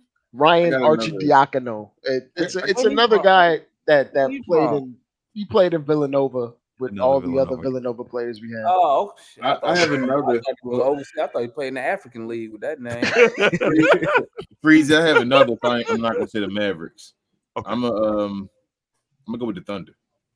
Ooh. They gonna have some firepower now. I'm gonna go with the OKC Thunder to make a push this year to be that team to me just be too young to understand what's going on, especially with what's his name returning Chet. Yeah. And all that. Like I think Chet gonna win Rookie of the Year. I think Chet gonna be that seasoned rookie that plays his second year is gonna be putting up 20 easily, like probably like 20 and 10 almost flirting with that. Well, maybe I was gonna say, like, remember we were talking about guys that might break out. Giddey is gonna have a good year this year. Yeah, Giddey's gonna be good. Speed's already. Y'all missing the guy on that team. Jalen Williams. Yeah, Jalen Williams. Which one you talking about? The good one, not the other one. Not the bruiser. And what else girl say? The Jalen Williams. The Jalen Williams. And Sam, they still got Lou Dort. Yeah. Dort. Yeah, what's my boy name on that team, King? The shooting guard, I'm 23. Trey Mann. Trey Mann. Freezy love him some Trey Mann. Bro, I love Trey Mann. That's definitely. Yeah, pause with y'all with that bro man. Trey Mann gonna be nice. They're probably in the best position in everybody because they still got hella draft picks. Yep. Bro, they can package all type of stuff up to make a move, dog. Like they can afford to overpay no matter what it is and still be all right. Yeah. And then in terms of like guys on their roster, they could flip. You mentioned Lou Dort. They could flip Lou Dort for a guy that might fit them better if it comes along that way. That route. Boy, what's his name? The GM. Presti. I can't think his name. Presti right now again. Set up again. We're gonna see if it leads to something. You feel me? Like at some point it has to lead to something. I keep telling folks that. Y'all know all that stuff. I'm sorry. Go ahead, bro. Go ahead, Freeze. I'm sorry. Oh no, I was gonna say y'all know all this stuff started over that stupid Rashard Lewis trade. Y'all remember Rashard Lewis? Yep. Oh yeah, we almost had all of that over all of that, and Rashard, instead of just signing with them, let us sign and trade you. And that started that whole draft pick cascade in Seattle / OK City. OKC, right? And you thinking like, why can't our GM be that smart, that thinking that far ahead, right? Everybody that leave, wait. No, don't just leave. Let us give you more money and let the other team give us a trade exception and or a draft pick. Yep. And when they do that, basically what they saying is F the team, bro. Right. They nickel and diamond right there. They don't have to let you sign and trade. That's why it's important. Right. If you want to get something in return for that player, you got to get rid of them before the deadline, before that contract ends. Right. But they don't have to let you sign and trade like LeBron. When LeBron left Cleveland, Yeah. he didn't have to do a sign and trade. He could have just left and left him high and dry. That's why you got to be one. You got to almost be like Bill Belichick, man. Get rid of him a year early. Yep, a year early. Get value. I'm with you, Damon. I'm with you. I mean, a year early, bro. Because I was saying the same thing. I was saying the same thing about DeJounte Murray. I said, make him an offer, reasonable. If he don't take it, in your head, let him stop. He got to be moved before the deadline because you don't want to put yourself in that position to letting the player just say, "Nah, I ain't finna let you sign and trade me. I'll give up another $30 million just to F the team." You feel me? Right. I got one other question I want to ask y'all just real quick. I'm just gonna try to squeeze it in because it's one of those things we don't often pause. Pause. I need a pause button, bro. I need a pause. I told Rel the same thing. Need a pause button. That's yeah, man. It's gonna be Dame Dash flashing across the screen. Yeah, man. So what head scratching teams are out there that we just can't figure out what the hell they are doing? Like maybe they draft. Oh, that's easy. Maybe they draft like 3 guys at the same position when they have team needs in other areas, or maybe they don't do anything when they know they have a glaring need, or maybe they just sign a bunch of Villanova guys, knowing that they need a small forward, right? Or maybe they have a generational point guard and then give up 3 first-round picks for another team's point guard, knowing that they need help on the wing. You know what I'm saying? Or maybe you're the Pelicans where all you do is draft forwards, knowing you need a point guard. You know what I'm saying? Is there a team out there that y'all feel like is doing head-scratching moves you can't figure them out? That's in Minnesota. I got one. Chicago. I was gonna say the Sixers. Are you trying to lose or are you trying to win? What are we doing? Where you at with it? Yeah, where you at? You on the treadmill of mediocrity, bro. It's like, what are we doing? Minnesota. Lonzo Ball, though, man.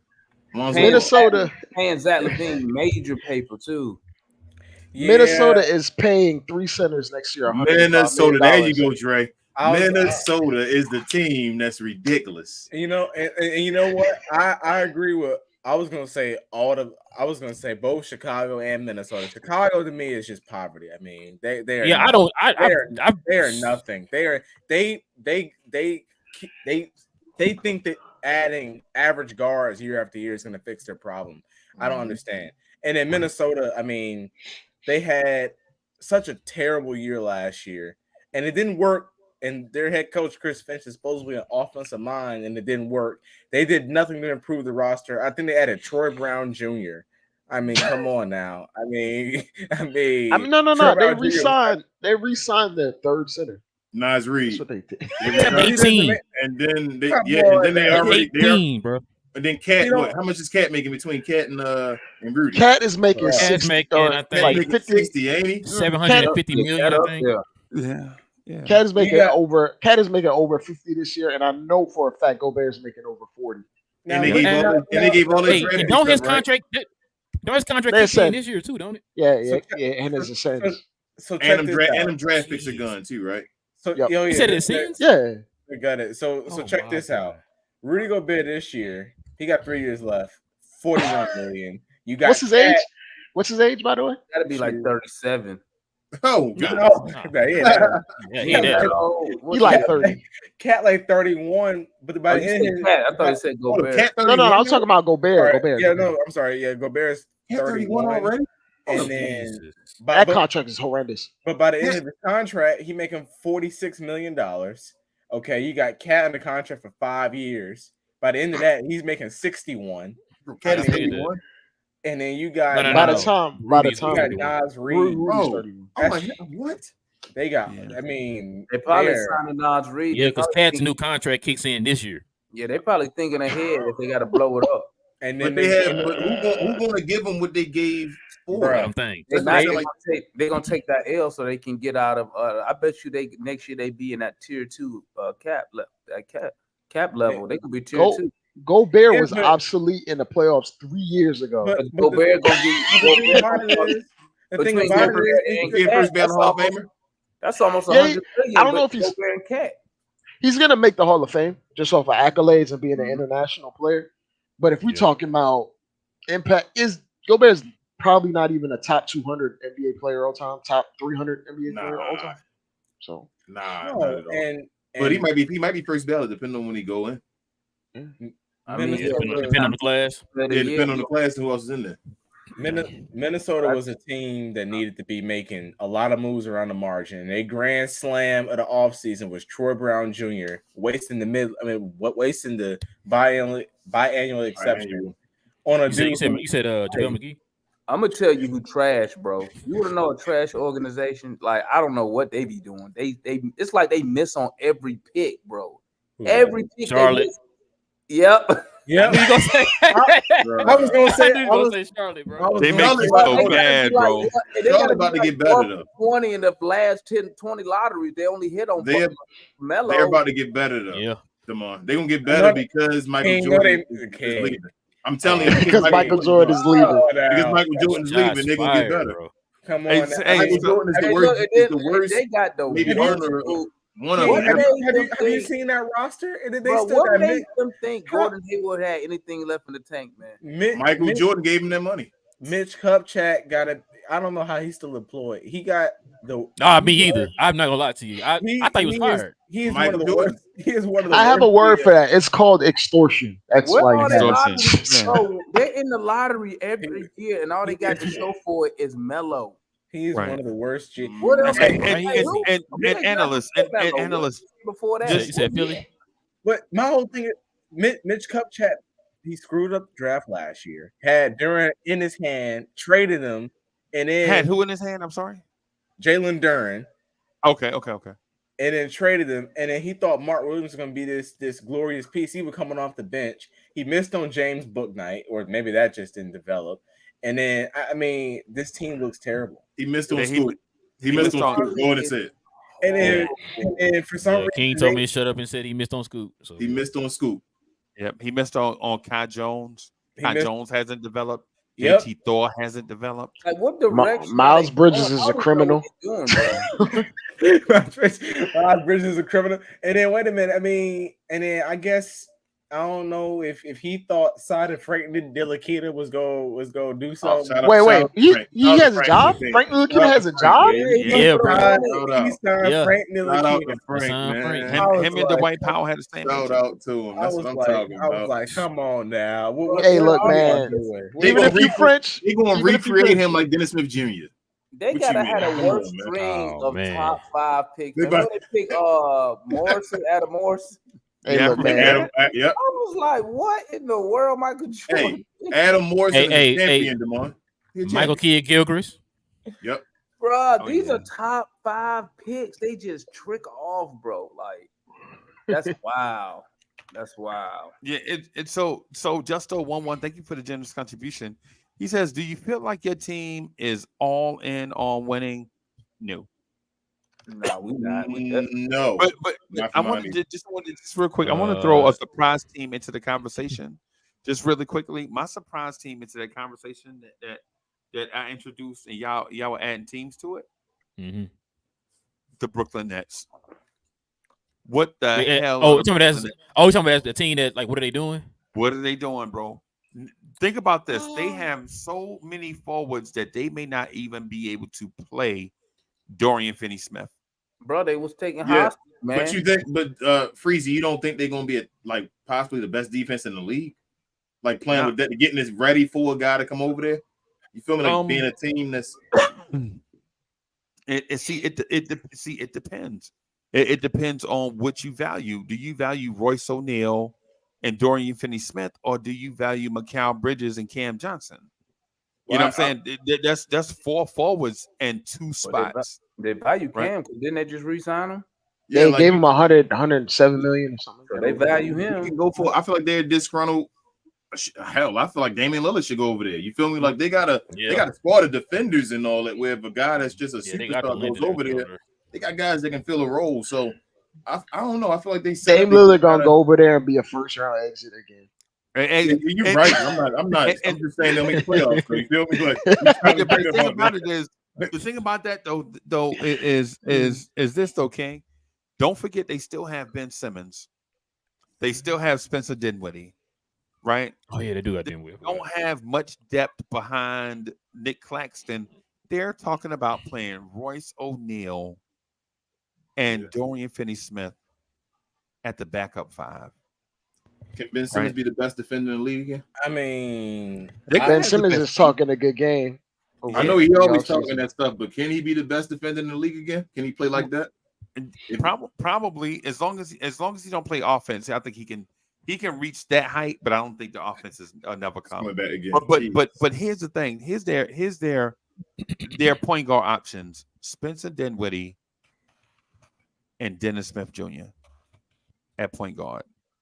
So you went out and got like 8 wing players, no backup center, and no point guard.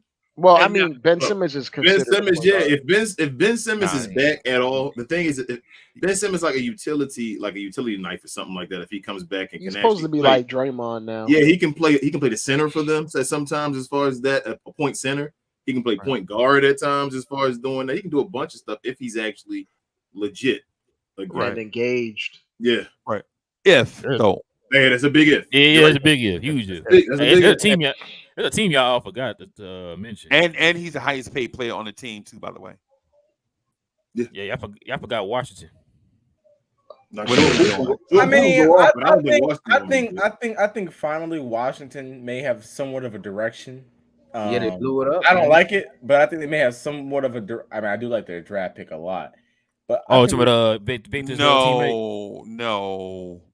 Koulibaly. You're not going to talk to us about Bilal Koulibaly, bro. Are you about to talk to us about Bilal Koulibaly? Is that Victor's teammate? Yeah, let's gonna be good. I think he's gonna be nice, man. He's gonna be good in summer league. I think he's gonna be nice. I think he was only like 18 when he got drafted. He's gonna be good. Jordan Poole gonna shoot the ball like 30 times. It don't matter. He gonna get to the All-Star game this year. Chocolate City? Like 28. Chocolate City. He's gonna average like 28. Probably not the most efficient guy, but he's gonna 28 on 27 shots. Like 27 shots. On 41% shooting. On like 41% shooting, but he's gonna be an all-star though. He gonna put up that Jerry Stackhouse special. Jerry put up 30. He'll put up them Bradley Beal. And then one of them young players gonna smack the shit out of him. Oh man. He out here spending $500,000 out here on Fordham Road. Is he crazy? Wait a minute. We got some pizza. Well, yeah. I'm go down there and hang out with Jordan Poole, man. I'm gonna say what's up. I'm right down the street.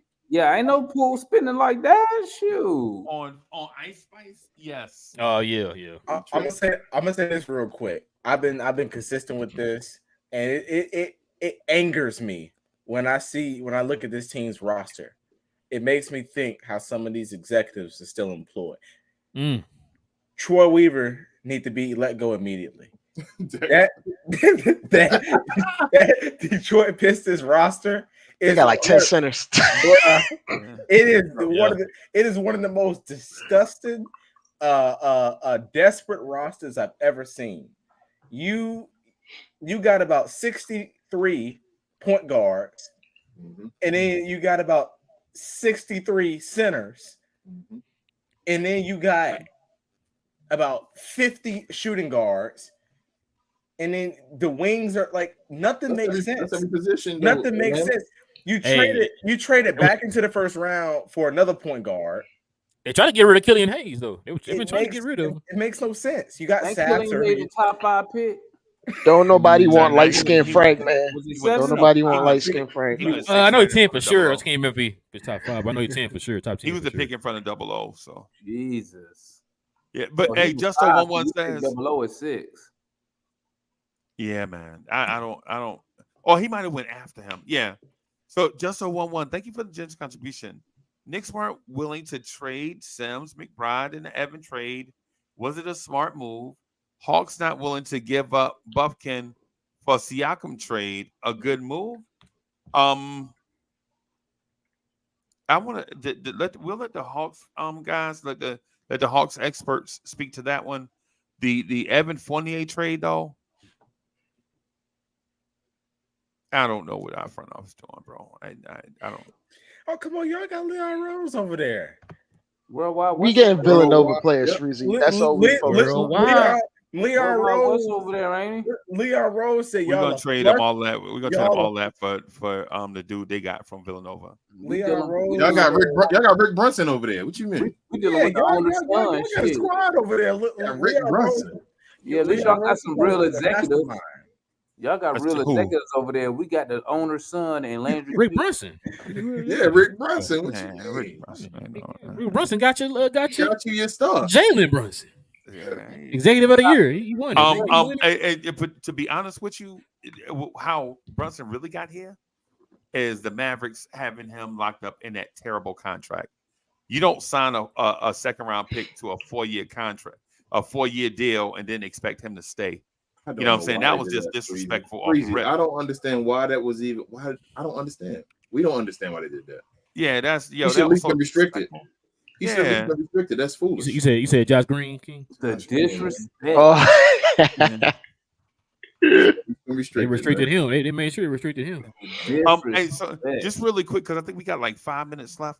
I want if the Hawks guys can answer the question about the Buffkin not giving up Buffkin for the Siakam. Go ahead, analyst. Everybody know my thoughts on the thing. So, I was always consistent with this. I'm gonna go. Okay, I'll go ahead and make this perspective clear from my end.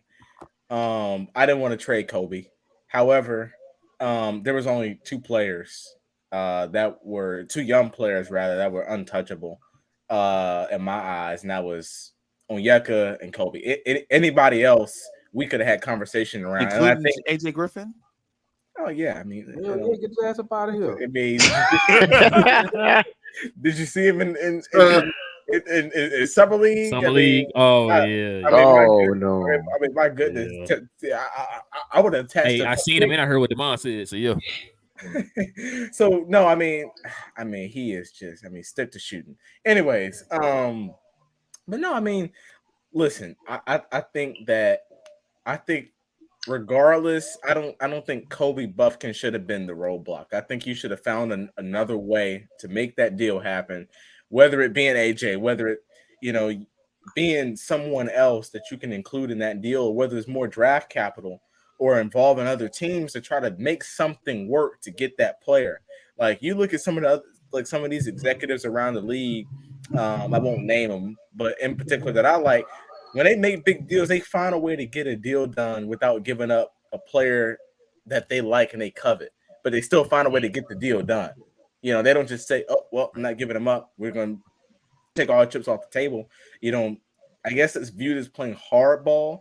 But listen, at the end of the day, we still don't have that All NBA player on our team next to Trae Young. And yes, we kept Kobe Buffkin. Who I think he can be really good, but at the end of the day, I think the more well-versed, creative GMs can find a way to get a deal done out of the original parameters of it was obvious they were going to ask for Kobe Buffkin in that deal. Let me ask this: I'm gonna ask this to the Hawks guys and the Mavs guys respectfully. Is the Damian Lillard trade holding up or bottlenecking other trades that could occur in the NBA once that trade is out of the way? Is Pascal Siakam a Raptor because Miami hasn't traded for Dame Lillard yet? Nah, he ain't a Raptor. He ain't a Hawk because he going for that Supermax. That's the money. Siakam is a money move. That's why he came out and said any team who trade for him, he's not signing an extension. He's just saying that so teams don't trade for him. We all know what time it is. Right. It's all about, do the Raptors want to take that gamble and lose that man for nothing? Because guess what? that trade deadline come and say the Raptors having a losing season, guess what? That offer, that shit get halved. You know what I'm saying? Because now he just a half a season rental. Because he already said he ain't gonna resign, right? I think the Dame Lillard trade. I'm gonna be honest. I don't think it's gonna happen. I think Dame Lillard gonna really have to probably miss games and force it, almost like Harden did, because at the end of the day, now, in my opinion, I think Portland doing them they doing them dirty. Yeah, He was loyal to that organization. He could have been got out of that organization. He chose to stay. I know some of the fans probably gonna. Listen, hey, a But little I'm bit, saying, like a little bit of that is his fault. A little bit of that is his fault. the Like organization, everybody else, Demond could have told him bro. 4 years ago they had no direction. All I'm saying is, as an executive, right? You see, the man could have been made Portland life miserable and been like, "Hey, I want out of here." He could have said that 3 years ago, and not one person would have been mad at him. So why not get a move to an organization where he could win a that's championship? focused on winning. Yeah, He Yeah, did just sign that 60 though. yeah, Yeah, that's a nasty contract. He yeah. did And just sign that but the 60. thing, but the thing with Dame, all Dame said is, "Man, listen, I want to try to make another run at a championship. I want to win." And on draft night, they didn't trade that pick to go get Dame talent. They said, "Hey, man, listen, our direction is we about to rebuild. Buckle up." And he was like, "Oh, y'all about to rebuild? Well, I I'm gonna mean, demand a trade." Dame 30. Well, I mean, I'm gonna say this, that there were already signs for years that they weren't going to do these things, Yep. Right. and he played the whole "I'm loyal" card for 4 or 5 years. Oh, they scared of the grind, and then look at him now I with egg think on his face 4 years later when he could have just been left. you Like, know what? I think to be honest, I don't even think it was loyalty. I think Portland was giving him all that money. What Dame at Yep. 60? the He got that bag, yeah. money, 60 He was getting mil. the That's what he bag. said. He was like, I'm Yeah, gonna take I that in the mean, next trade. that's what I was about to say. I know some fans could be like, "Hey, he chose not to leave, but guess what? We paid him handsomely." And So some I people mean, like the big fish in the small pond. Like, he may not, until this point in his career, he may not have been willing to be okay with being second fiddle with someone else. Like, for hey, all the things we talk about, Dame, part because of his legacy is because there is no other guy to take shots for him on them teams. man, Like, he is the guy. Miami. He, That's why I he never wants to be the understood. guy. That's why I never understood. You can tell, like, to me, this just a media push. Miami don't even have assets to get him. No, they don't have no. So He just want to go. So from the Portland point of view, I could see, like, bro, I'm not taking Tyler Hero and 2 first-round picks. I'm not taking that bull. Low first. I believe that's a media push. Why would he want to go to Miami? How does he fit there? You know what I'm saying? Him, Jimmy Butler. How does he fit? I think it would work. I think he I worked think as a it point would. guard instead of I think where Kyle Lowry was and all that. I think it'll work. Listen, if I'm Lillard already in a contract, if I'm Portland, bro, I'm shopping them to everybody. He got 4 more years on that deal too. What? I'm shopping them to everybody. I'm taking the best deal, and I'm gonna get them up out of there, dog. Cause they already gonna move on. They got school. You saw he tried to play the card where, oh, I don't want to play in Boston. You saw, like, his mouthpiece, that reporter was. He got a Oh, James Chris Haynes. Harden. Yeah. He got a James Harden. As bad as that sounds, the Yeah, only that's way what I it's was going to work saying. out going to be Miami. He got to be. I'm not playing and all that. I'm gonna play at a minimum level or something like that. Like, he got to make people not want him and say, I don't want Dame Lillard to come over here. He will give us that effort. Right. What Harden came in 20 pounds overweight? Yeah, something like With that. the fat, was he overweight or was it a fat suit? You know what I'm saying? Like, might have You been. think he's wearing the fancy the actual plan though? Yeah, because when he got to the Nets, he got smelled he did. real quick. That'd be foul, bro. If he did that. He played with a fat suit on. Like, that's hilarious. Yeah, that's But hilarious. like when he doesn't want to play, he don't go for after loose ball. You saw what happened with the Nets. The ball just rolled. He's like, I ain't even. Yep. If I'm Portland, I'm not trading him to Miami for no crap, man. I'm shopping him, bro. So I don't want it to happen because F Miami personally. I don't want it to happen because I don't rock with Miami at all on no level.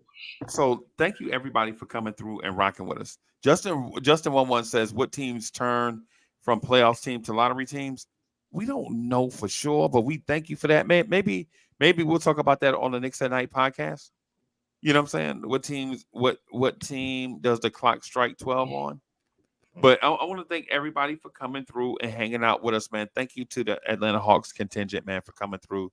And y'all check out We Talk Hawks TV, man. They do excellent stuff. A lot of dope content, man. The fan base is crazy. They have some dude named Foot that sometimes he says stuff, and I think he takes that foot and put it in his mouth. You know what I'm saying? And they have a dude named Pharaoh that sometimes, bro. I don't know this guy Pharaoh, bro. Salute. I'm trying to be respectful of the crew. They have a dude named Matt that I think just wants to argue for the sake of argument. Yeah. Matt. Earlier today, Damon just let that man talk himself in a circle. He just argued. Matt legit argued himself in a big. I was just that's what I was watching before we started. I was trying to catch up on y'all show. Yeah, and shout out to Mavs Nation, man. Kudos to y'all building one of the dopest NBA channels on YouTube, man. If you're a fan of the Mavs or if you're just a fan of NBA basketball, make sure you check out We Talk. We Talk Hawks TV. Make sure you check out We Talk Mavs. They try to do quality content. They try to be the opposite of Blorange Tears. They try to be mad classy and try to be respectful. Shout out to the Blorange Tears crowd who we just scratching and surviving, bro. You Bookman might just kick in the door. You never know. You know what I'm saying? On Blorange Tears, man. We just scratching and surviving, man. So got everybody, we ran over just a little bit. Does anybody have anything they want to say to the chat or to the other panelists or anything like that before we wrap up and get out of here? Glow y'all. We'll see y'all tomorrow morning for another episode. So another one. And we're gonna get up early enough to watch because we geeked. You know what I'm saying? We're gonna break down the Aquaman trailer. You just reminded me. Another one, real. Yep, another one. Another one. Shows for you right there. Woo. Yeah, listen. He busy. The hardest working man in showbiz. Hey, we did one this morning too. So yep. Yeah, man. So salute to Knicks Nation. Everybody that support us reaching out to